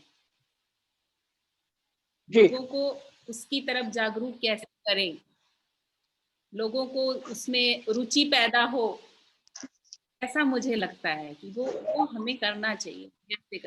शेफाली जी जी अंग्रेजों ने एक बहुत बड़ी चालाकी की कि हमें तथाकथित गुलामी से मुक्त किया, मगर हमारे दिमाग को वो गुलाम छोड़ गए। हम भाषा का जब प्रयोग करते हैं अपने विचारों का संवहन करने के लिए, अपने विचारों को आप तक पहुंचाने के लिए, दूसरे तक पहुंचाने के लिए जब हम भाषा का प्रयोग करते हैं तो वो जो उचित है, मगर जब हम भाषा को आतंकित करने के लिए प्रयोग करेंगे वो कहां तक ठीक है आप बताएं। अंग्रेजी बोलकर ज्यादातर लोग, मैंने अंग्रेजी ही पढ़ाई है, अपने नौकरी में अंग्रेजी पढ़ाई है, अंग्रेजी और चित्रकला पढ़ाई है, संस्कृत पढ़ाई है। भाषा को जानना चाहिए, आपको जानना, जितनी भाषाएं आप जानेंगे उतना आपका जो ये हॉरिजन है, जो आपका जो उतना ही आपका दिमाग विस्तृत होगा। मगर भाषा को आतंक के रूप में प्रयोग करना, ये दिखाने के लिए मैं आपसे ज्यादा जानता हूं, मैं आपसे ज्यादा पढ़ा लिखा हूं, अंग्रेजी बोल के ये जाहिर करना, ये दिखाना, ये कहां तक उचित है मुझे बताएं आप। और ज्यादातर लोग 95% लोग, 98% लोग यही कर रहे हैं। जो अंग्रेजी नहीं जानते हैं वो अंग्रेजी बोल रहे हैं, कमाल की बात। जो अंग्रेजी नहीं जानते हैं बिल्कुल भी, वो अंग्रेजी बोल रहे हैं साहब।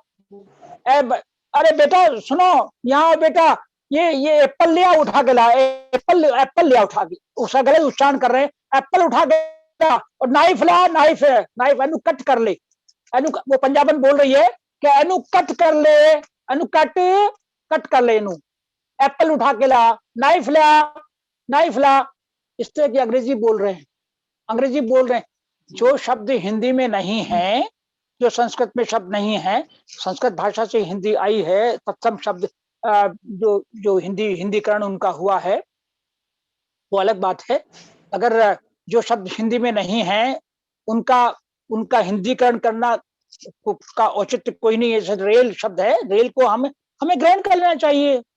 भाई अंग्रेजी के पास कौन सी भाषा, अंग्रेजी बात अपनी भाषा थोड़ी है कोई। भाई उनके रोमन लिपि है, लिपि रोमन हो गई, और फ्रेंच उसकी मदर है। अंग्रेजी की the mother of English is French, Latin है, ठीक है, और रोमन उसकी लिपि है। तो अंग्रेजी उसके पास क्या है?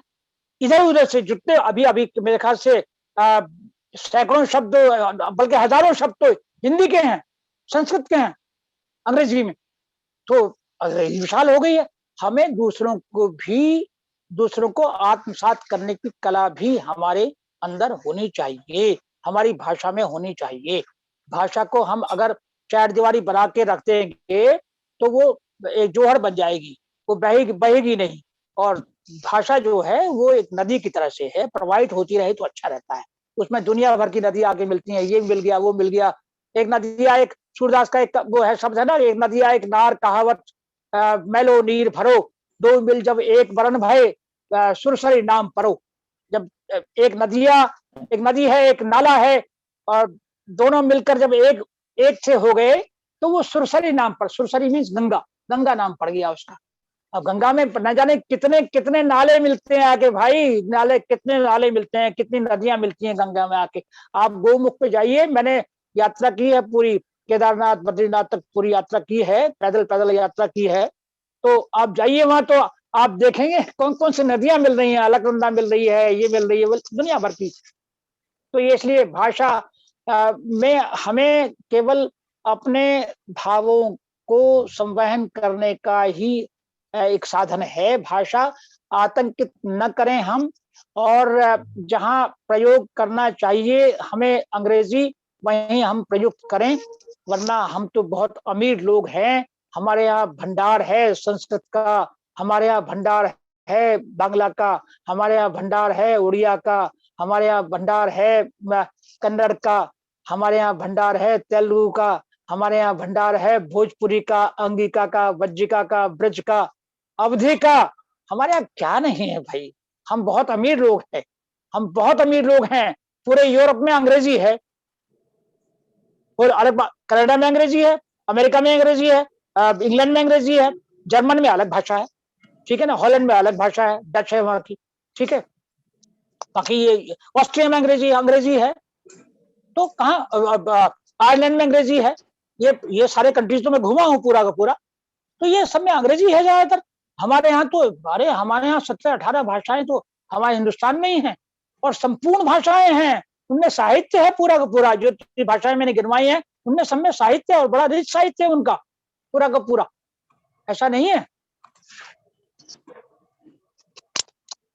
अच्छा, मेरे मन में एक सवाल है, साहित्य तो बहुत लोकप्रिय होना चाहिए या नहीं?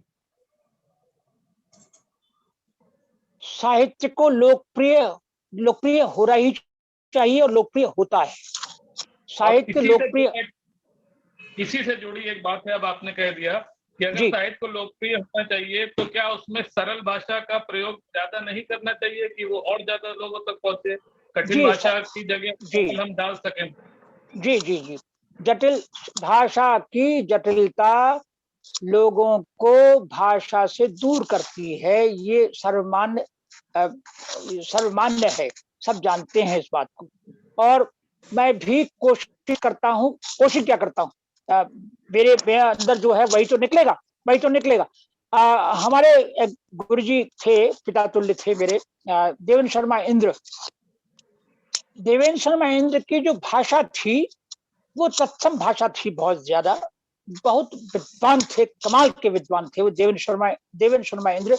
और नवगीत के और दोहों के पुरोधा हैं, जो आज का आधुनिक दोहा क्रांति हुई है वो देवेंद्र शर्मा इंद्र की देन है। खैर, तो वो भाषा बड़ी बड़ी तत्सम भाषा का प्रयोग करते थे, मगर उनकी भाषा में लयात्मकता होती थी, लयात्मकता होती थी, एक भाषा में प्रवाह होता था, कहीं भी कहीं अटकाव भटकाव नहीं होता था।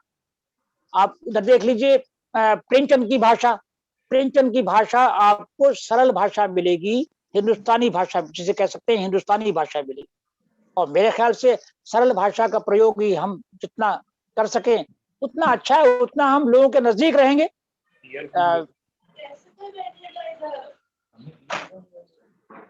आदरणीय को प्रणाम। एक मेरा प्रश्न था छोटा सा। आपकी तारीफ। जी, मैं बदलाव राम साहू हूँ, मैं दुर्ग अच्छा जी। बाल साहित्य के छत्तीसगढ़ जिले, छत्तीसगढ़ राज्य में बाल साहित्य के सशक्त हस्ताक्षर कहे जी जाते जी जी जी मैं जानता हूँ, पढ़ा है आपके साथ। जी जी। आदरणीय, साहित्य और साहित्य की राजनीति, ये दो बातें हो रही है। हाँ। क्या साहित्य की राजनीति होनी चाहिए? हाँ, साहित्य की राजनीति सभी एक स्वर से कहेंगे जो राजनीति कर रहे हैं, वो भी इस बात को बड़ी अंडरलाइन कर रेखांकित करके कहेंगे साहित्य की राजनीति नहीं होनी चाहिए, साहित्य में राजनीति नहीं होनी चाहिए, वो भी कहेंगे इस बात को जो स्वयं राजनीति कर रहे हैं। मगर भाई धड़ेबाजी, गुटबाजी, ये लोगों का स्वभाव रहा है और लोग करते हैं। मैं तो इस बात का खुद शिकार हूँ। एक स्वनामधन्य साहित्यकार को, अब तो नहीं है, चले गए वो, स्वनामधन्य साहित्यकार ने मेरी पहली पुस्तक जो थी बाहर धूप पड़ी है। तो डिस्टर्बेंस आ रहा है क्या? आप मेरी बात सुन पा रहे हैं? ठीक है जी। अब ठीक है? की बात सुन रहे हैं। असली में क्या है, बहुत लोगों का अनम्यूट है। हाँ, तो ये म्यूट कर लें प्लीज, उसको म्यूट कर लें, उसे म्यूट कर लें, इनसे कहें जी। तो साहित्य में राजनीति नहीं होनी चाहिए, इस बात को सभी लोग मानेंगे, वो भी मानेंगे जो स्वयं राजनीति कर रहे हैं, वो भी मानेंगे इस बात को, जो मठाधीश हैं वो भी मानेंगे इस बात को। मगर मैं एक बात उदाहरण देना चाहता हूं। एक स्वनामधन्य बहुत बड़े रचनाकार, आलोचक अब नहीं है दुनिया में, चले गए, 83 में, हाँ 83 की बात है, भगवत रावत जो भोपाल के थे, बहुत बड़े कवि थे, बहुत बड़े कवि थे, चले गए अब नहीं है। तो उन्होंने, वो मेरे पास घर में आके ठहरे दिल्ली में, तो उन्होंने कहा कि फला साहब आए हुए हैं और गोमती हॉस्टल में हमारे साथ चलिए आप। मैं उनके साथ चला गया, तो वो मिले, साहब मुझे मिले, तो उन्होंने कहा कि भाई, अरे हाँ कि गुरुजी ये विज्ञानव्रत हैं? अरे हाँ भाई विज्ञानव्रत, ऐसा करो वो तुम्हारे पास पुस्तक है क्या, लाओ। कल मुझे भगवत रावत ने वो पुस्तक ला के दी, तो मैंने सोचा कि मेरा गजलों से क्या संबंध है, मेरा छंद से क्या संबंध है। वो छंद मुक्त कविता पसंद करते थे, बाद में छंद की तरफ भी झुकाव उनका थोड़ा हो गया था, अलग बात है। तो उन्होंने मुझसे पुस्तक ली, मैंने बाहर गाड़ी में पुस्तक रखी थी, वो ला के उनको दी। आप यकीन करेंगे कि उस व्यक्ति ने कम से कम, जब वो खाना वाना खा लिया सबने, वो वज्रासन में बैठ गए, तो 4-5 जो आसपास शायद उनके थे जिज्ञासु थे, वो इकट्ठे हो गए, सब साहित्यकार थे, यूनिवर्सिटी के लोग थे काफी।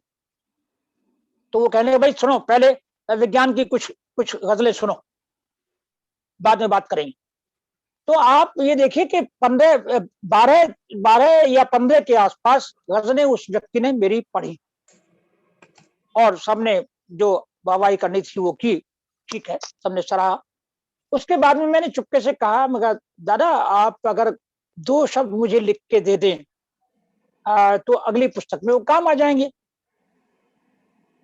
तो उन्होंने बड़े अजीब सी तरह से मेरी तरफ देखा। फिर मैंने उनको एक दिन फोन किया उनको, तो उन्होंने बहुत ही नकारात्मक जवाब दिया। वो जवाब मैं आपके सामने रखना नहीं चाहूंगा, अच्छा नहीं लगता, बड़ा नकारात्मक जवाब दिया।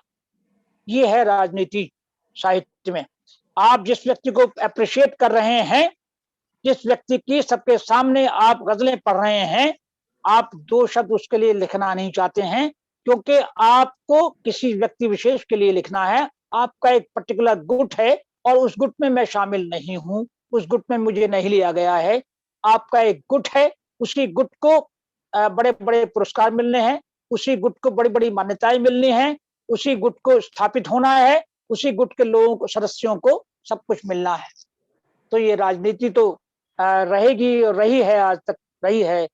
मैथिशरण गुप्त के जमाने में जो श्रीराम शरण गुप्त थे, उनके छोटे भाई बहुत कमाल के बड़ा टैलेंटेड व्यक्ति था। वो कहानीकार भी थे और कवि तो थे ही साहब, उसमें कोई शक नहीं, मगर वो उनकी छाया के नीचे दब के रह गए और वो केवल जो बोलते थे वो स्लेट पे लिखते आते थे, या स्लेट पे लिख दिया उन्होंने मैथिशरण गुप्त ने, और छोटे भाई का इसको शेयर कर ले भाई, इसको कर ले, तो वो दब के रह गए, छोटे भाई बन के रह गए वो सिर्फ। वो भी एक किस्म से राजनीति थी। हालांकि मैथिशरण गुप्त के मन में कोई मनोमालिन्य नहीं होगा, मुझे पता है, वो बहुत अच्छे व्यक्ति थे, उनके मन में कोई मैल नहीं होगा अपने छोटे भाई के लिए, मगर छोटा भाई उनकी राजनीति का शिकार हो गया। तो ये राजनीति तो रहेगी, है, साहित्य में है, गुटबाजी है। ऐसी विषम परिस्थितियों में साहित्यिक संस्थाओं की भूमिका क्या रहेगी? साहित्यिक संस्थाएं होनी चाहिए, अपना काम करती हैं, वो कर रही हैं, पर उनको ये देखना है कि संस्थाओं के नाम पर ऐसे लोगों को जोड़ें जो वास्तव में साहित्य के लिए समर्पित हैं और वास्तव में साहित्यिक रचना कर रहे हैं, ऐसे लोगों को जोड़ें।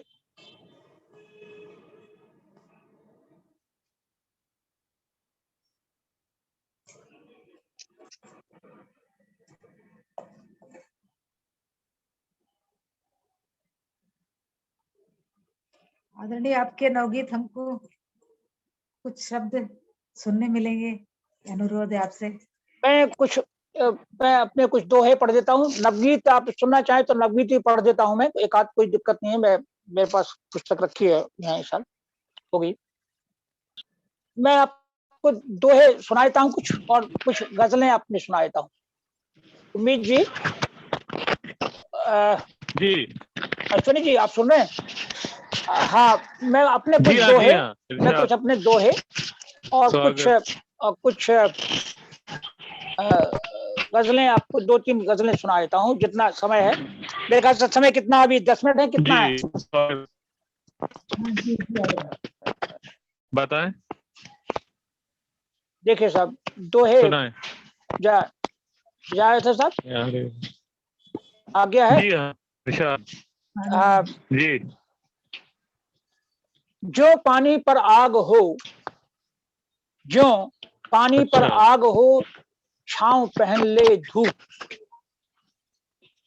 जो पानी पर आग हो, जो पानी पर आग हो, छांव पहन ले धूप। सागर में सहरा दिखे ऐसा तेरा रूप।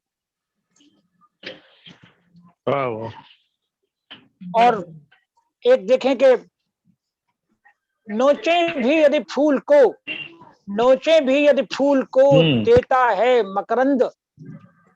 नोचे भी यदि फूल को देता है मकरंद, बहे बहे। नोचे भी यदि फूल को देता है मकरंद, और बहे क्रौंच की पीर से आदि अनुष्टुप छंद।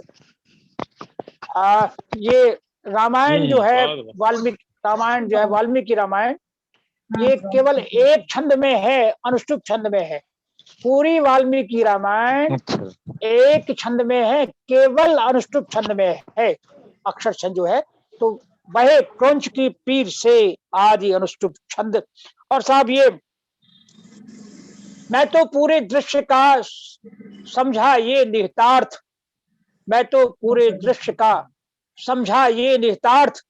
युद्ध किया था कृष्ण ने, लड़ता देखा पार्थ। और अलग अलग हैं मोर्चे, अलग अलग हैं युद्ध, अलग अलग हैं मोर्चे, अलग अलग हैं युद्ध। अलग अलग हैं मोर्चे, अलग अलग हैं युद्ध।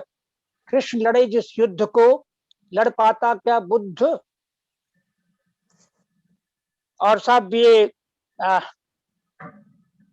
बहुत सुंदर। एक जिंदगी जिंदगी, एक जिंदगी जिंदगी, एक जिंदगी मौत, जिंदगी जिंदगी, एक जिंदगी जिंदगी। आप उस सौत का अर्थ समझते हैं शेफाली और आप रजनी जी?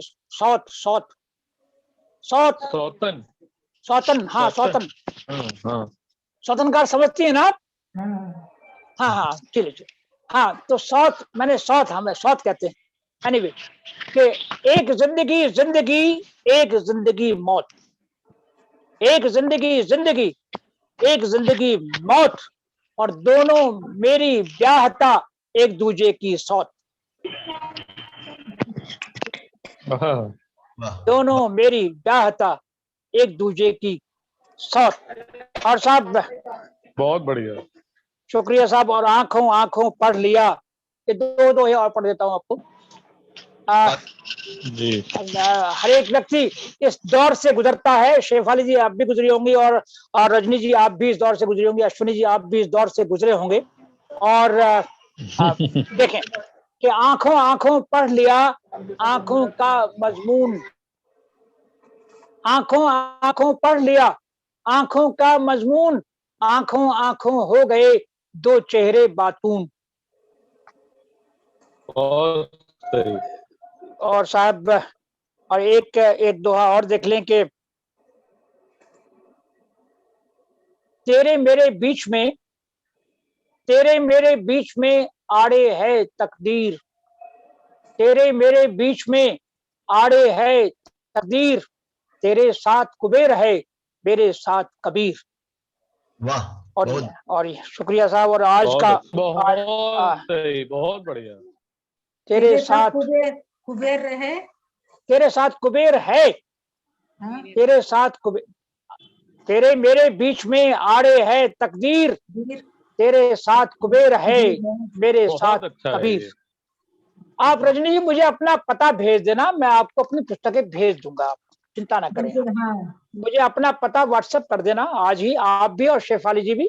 मैंने आपको एक अश्विनी जी एक सवाल पूछा था कि पुस्तकें बेचते जो हैं, भाईजान मैंने आज तक कोई भी पुस्तक बेची नहीं है। कम से कम ईश्वरी कृपा से मैं इस लायक हूँ कि अपनी पुस्तकें अब तो प्रकाशक छाप रहे हैं, स्वयं छाप रहे हैं। एक जमाना वो था मैंने लाखों रुपए खर्च किए हैं, लाखों रुपए दिए हैं, और मेरे बजट में कोई फर्क नहीं पड़ा। लाखों रुपए खर्च किए हैं छपवाने के लिए। मेरी किताबों के 4 संस्करण आ चुके हैं, और मैंने कोई किताब, और आपको जी आपको पुस्तकें भेजने की भी आवश्यकता नहीं है। कविता कोश में आपकी काफी सारी रचनाएं हैं। हाँ वो तो है। मुझे कोई पढ़ना चाहे तो वहां जाके भी पढ़ सकता लेकिन उसमें ये भी आ रहा है कि ये डाटा हमारे संग्रह में नहीं है करके, जब मैंने पढ़ी कविताएं आपकी तो कुछ तो पढ़ने मिली और कुछ लिखा आ रहा है कि डाटा संग्रह में नहीं है। सब कुछ नहीं होगा लेकिन काफी। चलिए आप ये देखें साहब कि आज का दोहा देख लें, एक आखिरी दोहा आज का, मैं उसके बाद में 2 गजल पढ़ देता हूँ अपनी, क्योंकि मुझे अश्विनी जी को सुनने का लोभ है, और शेफाली को भी सुनना है, और रजनी को भी सुनना है, ठीक है ना? आपको भी सुनना है, आपको सुनने का लोभ है। मुझे कुछ तो फायदा हो आज की महफिल का, ठीक है ना? तो मेरा फायदा यही है कि मैं शेफाली को सुनूं, अश्विनी को सुनूं, रजनी को सुनूं। आप देखें दोहा, देखें मैंने वही लिखा है, गजलों में वही कहा है, और दोहों में वही कहा है जो मैंने भोगा है। मैंने कुछ भी शौक के लिए कभी कुछ नहीं कहा, जो मैंने भोगा है प्रकारांतर से वही मेरे दोहों में आया है। देखें कि छू गोरी के गाल को, छू गोरी के गाल को ऐसा हुआ निहाल। निहाल समझती हैं आप? प्रसन्न, गदगद, एकदम गदगद, निहाल हो गया। छू गोरी के गाल को, आपको पाकर मैं निहाल हो गई, ठीक है ना? आपको देखकर मैं निहाल हो गई, वगैरह वगैरह, ये इससे इस्तेमाल करते। छू गोरी के गाल को, छू गोरी के गाल को ऐसा हुआ निहाल, छू गोरी के गाल को ऐसा हुआ निहाल, बौराया उड़ता फिरा सालों साल गुलाल। बहुत अच्छा है। बौराया उड़ता फिरा सालों साल गुलाल। और ये गुलाल दरअसल मैं था। 10वीं क्लास का मुझे वो घटना याद है। खैर वो कभी मिलेंगे तो बताएंगे। ये गुलाल दरअसल मैं तो गुलाल के माध्यम से मैंने कहा है, गुलाल के माध्यम से कहने की कोशिश की है। गजल के मैं 2 गजल पढ़ देता हूँ, ठीक है ना, और उसके बाद में कृपा करके आप अपनी अपनी रचनाएं मुझे सुनाएं, अच्छा लगेगा मुझे। एक देखें, मतला देखे अर्ज करता हूँ। अभी तुम्हारे पास टाइम है ना? अभी 2 गजलें पढ़ता हूँ खाली। इरशाद। कि खुद को देख रहा हूँ तब से, खुद को देख रहा हूँ तब से, खुद को देख रहा हूँ तब से, उसने मुझको देखा जब से। वाह वाह, बहुत। खुद को देख रहा हूँ तब से, उसने मुझको देखा जब से। और देखा जब से। और एक गजल का एक मतला और देखें कि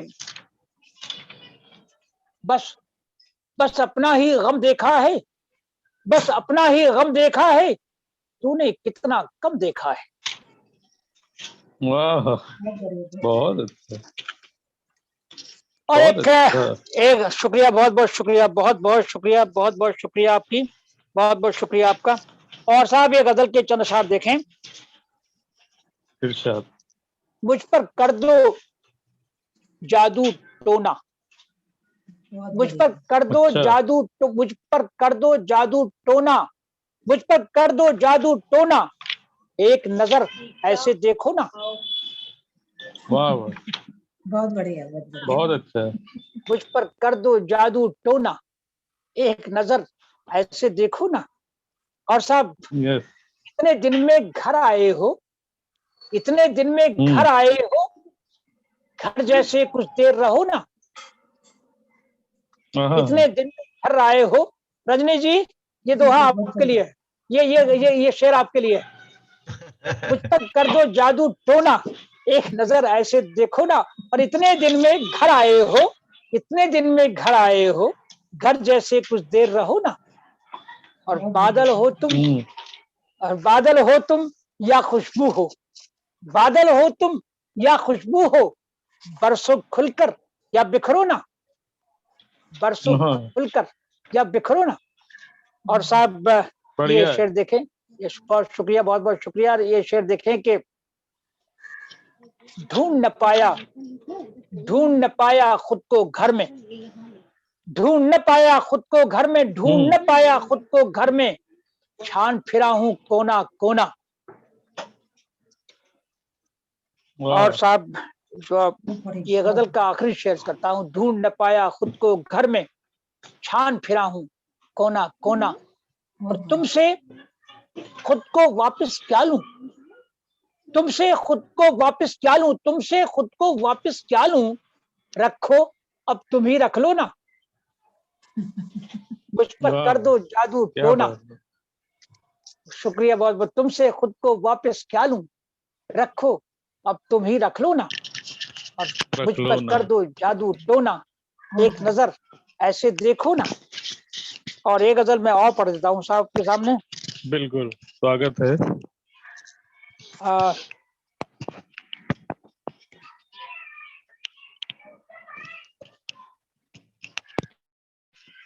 एक शब्द आएगा इसमें गजल में, एक शब्द है जद। जद, जद मीन्स हमारी पहुंच में, हमारी पहुंच में, हमारी पहुंच में।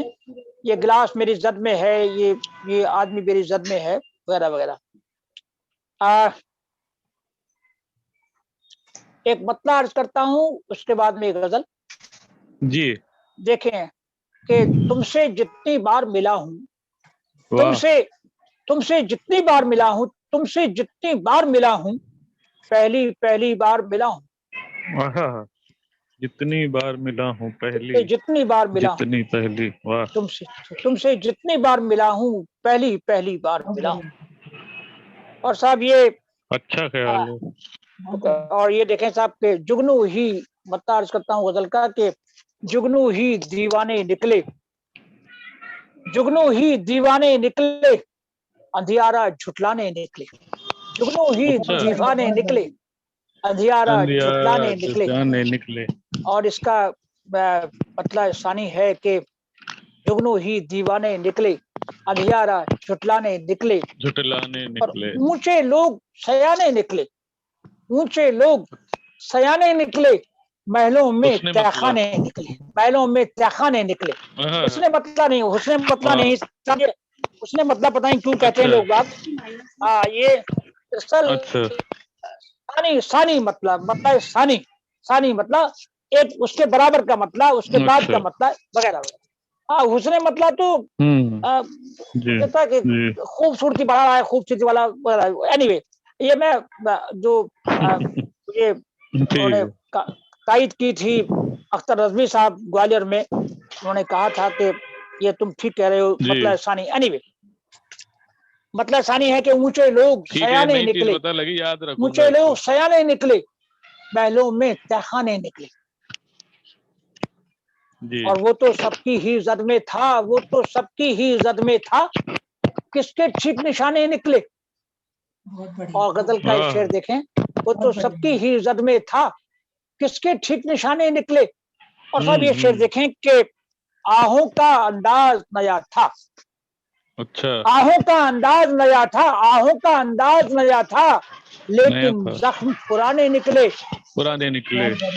वाह वाह, आहों का अंदाज नया था, लेकिन जख्म पुराने निकले। और गजल का आखिरी शेर करता हूँ, आहों का अंदाज नया था, लेकिन जख्म पुराने निकले। गजल का आखिरी शेर देखें, अर्ज करता हूँ कि जिनको पकड़ा आहों का अंदाज नया था, लेकिन जख्म पुराने निकले, और ऊंचे लोग सयाने निकले, महलों में तहखाने निकले। और जिनको पकड़ा हाथ समझकर, जिनको पकड़ा हाथ समझकर, वो केवल दस्ताने निकले। बहुत बढ़िया, बहुत बढ़िया, ये एकदम आपने अलग ख्याल दिया है। और जिनको पकड़ा हाथ समझकर, वो केवल दस्ताने निकले, और आहों का अंदाज नया था, लेकिन जख्म पुराने निकले, ऊंचे लोग सयाने निकले, महलों में तहखाने निकले। बहुत बहुत शुक्रिया आपका, नमस्कार। बहुत बढ़िया, बहुत बढ़िया। मन तो कर रहा है आपको सुनते ही रहे। रजनी जी बताएं अब। बहुत सुंदर। जैसे आपने कहा था कि हमारी रचनाएं कुछ सुधार के तो बताइएगा, मार्गदर्शन दीजिएगा। सबसे पहले मैं आमंत्रित करना चाहूंगी इसी क्रम में आदरणीय अश्वनी उम्मीद जी को। जी, मुंबई से हैं और प्रसिद्ध साहित्यकार हैं। यहाँ पे जी कथा भी लिखते हैं, शायरी, शेर और शायरी सब। मुंबई में रह रहे हैं, कहाँ है आजकल? अश्विनी जी कहाँ रहते हैं? अश्विनी जी रहते कहाँ है? मुंबई में रहते हैं जी। मुंबई में कहाँ? तुर्भे। मुंबई कहाँ? तुर्भे। अच्छा, ये वाशी समझ लीजिए, वाशी। अच्छा, वाशी के पास। हाँ जी। विज्ञान व्रत जी, आपका बहुत अभिनंदन करता हूँ। और जी, मेरा ताल्लुक तो लखनऊ से है। अच्छा, वाह। वैसे तो पंजाबी हूँ, लेकिन पंजाब में खाली बर्थ हुआ, उसके बाद लखनऊ में पला बड़ा मैं 30 साल तक। वाह। उसके बाद काम के सिलसिले में मुंबई आ गया, तब से यहाँ पर। वाह। और बहुत अच्छी आपने गजलें और दोहे सुनाए। कुछ उसमें से ऐसे थे जो शायद मुझे ढूंढने पड़ेंगे नेट पर जाकर, वो काफी काम आएंगे। कभी मैं मंच संचालन भी करता हूँ तो आपके नाम से कोट करके उसको बोल सकता हूँ। मुझे ऐसा लगता है कुछ तो बहुत ही जबरदस्त है आपके। खैर, इसमें तो कोई शक ही नहीं है।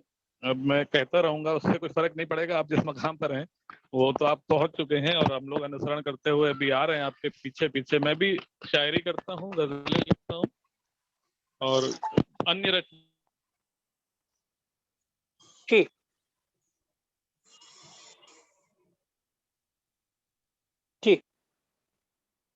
प्रॉब्लम है, कुछ प्रॉब्लम है कुछ?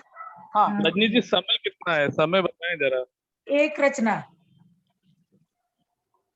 हाँ, एक रचना, ठीक है। मैं एक गजल पेश करूंगा, लेकिन एक चार पंक्तियां और पेश करता हूँ पहले। जी। हाँ। इरशाद। मैंने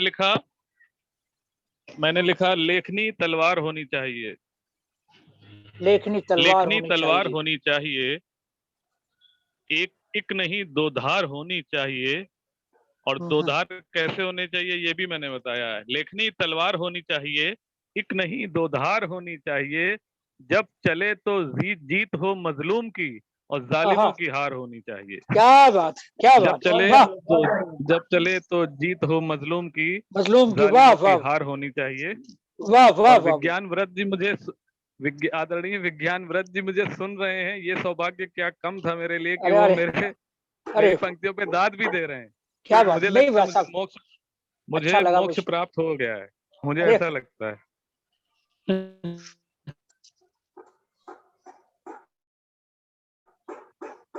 अब छोटी बहर के बड़े शायर हैं, मैं भी छोटी बहर लिखता हूँ, लेकिन आज मैं मध्यम बहर की गजल पेश करता हूँ। जी। ये मसला है कि कविता लिखना गजलें कहना सबके बस की बात नहीं। सब कविता कहना, गजलें कहना, कविता लिखना, गजलें कहना, क्योंकि गजल को ऐसे कहने में शामिल किया जाता है।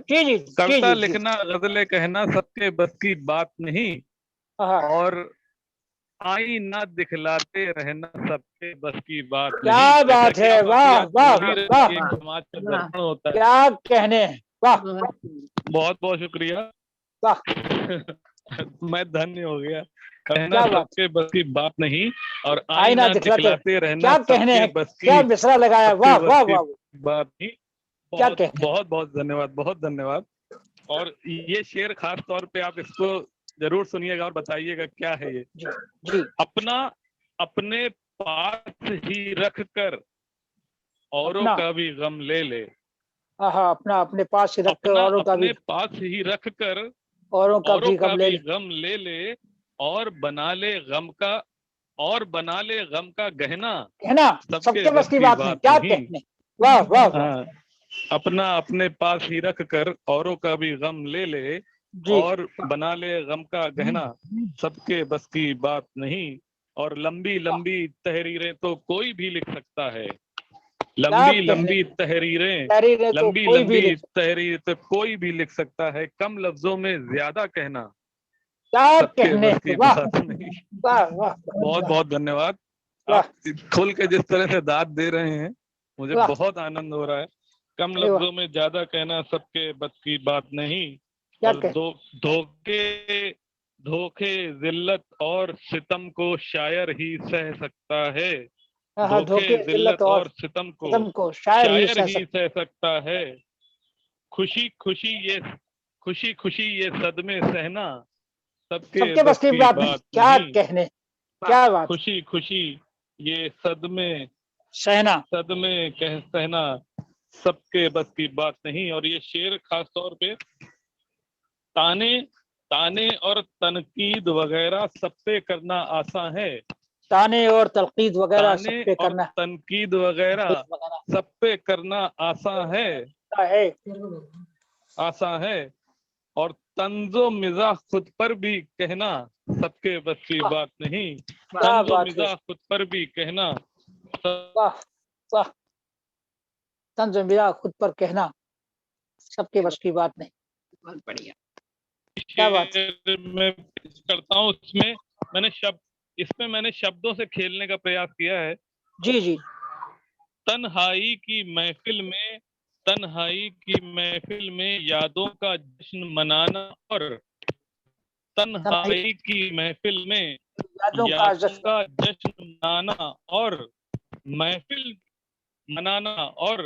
महफिल में भी तन्हा रहना सबके बस की बात नहीं। क्या बात है, वाह वाह वाह। तन्हाई की महफिल में यादों का जश्न मनाना, और महफिल में भी तन्हा रहना सबके बस की बात नहीं। और कविता लिखना गजलें कहना सबके बस की बात नहीं, आईना दिखलाते रहना सबके बस की बात नहीं। अच्छा मतलब बहुत बहुत धन्यवाद। समय कम है, और अब रजनी जी को मैं बहुत शुक्रिया, बहुत बहुत धन्यवाद आदरणीय। मुंबई आता हूँ तो आपसे मिलता हूँ। बोलिए जी। मैं आप आदेश करें, यहाँ आकर मैं खुद आपके पास आ जाऊंगा।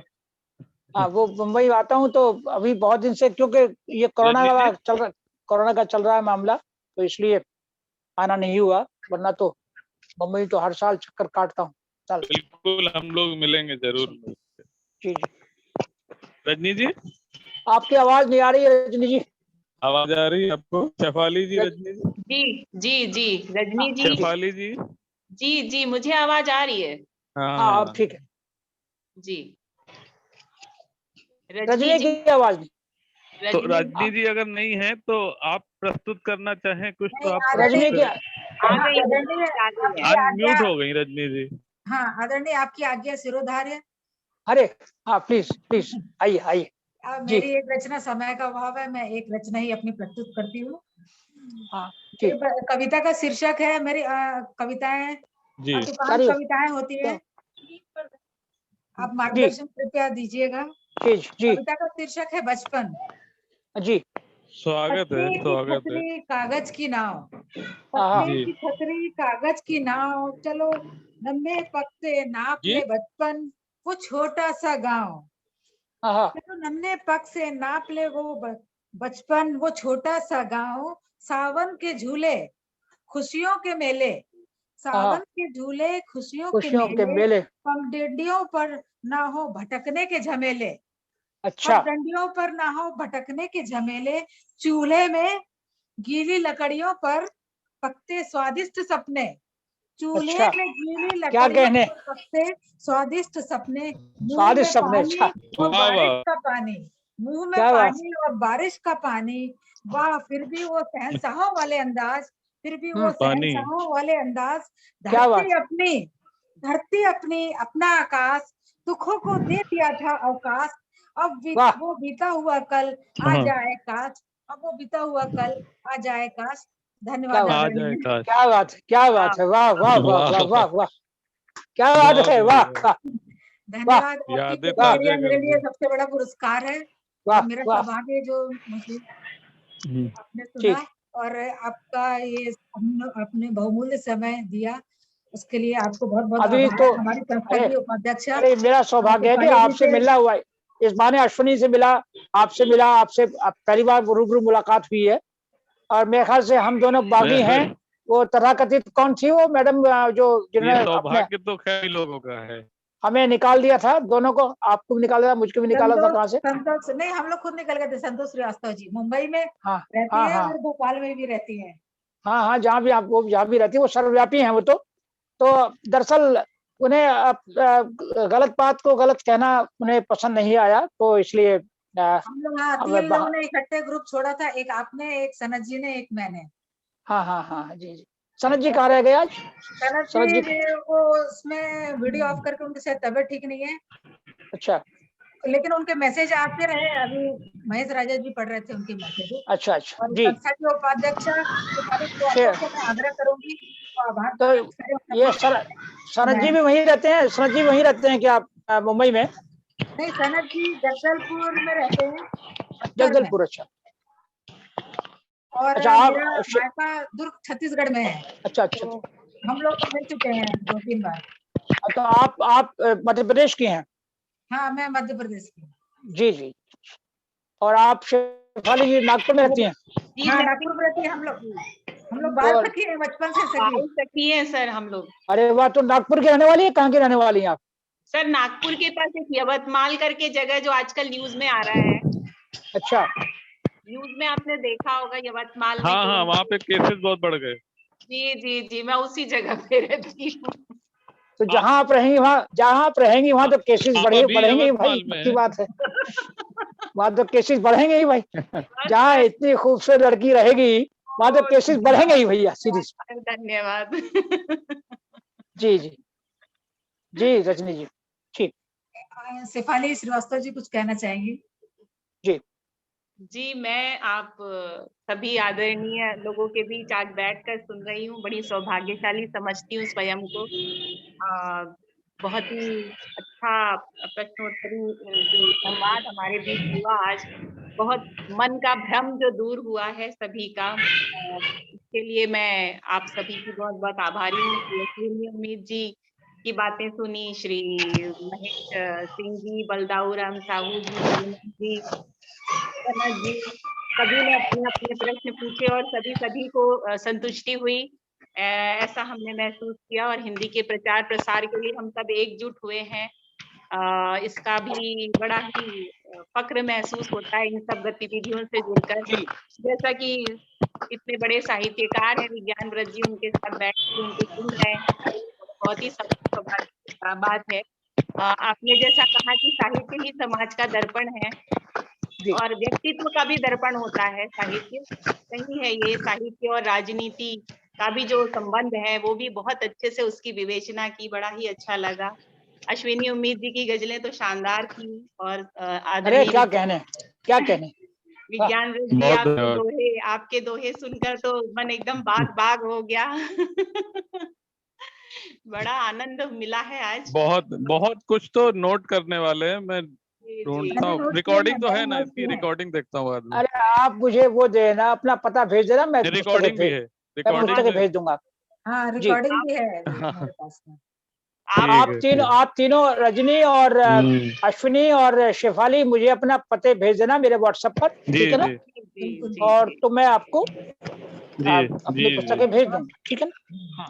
जी आप आदरणीय, आप सभी का धन्यवाद करते हुए मैं कुछ पंक्तियां बोलूंगी आदरणीय विज्ञान व्रत जी के लिए। बिल्कुल, स्वागत है आपका भाई।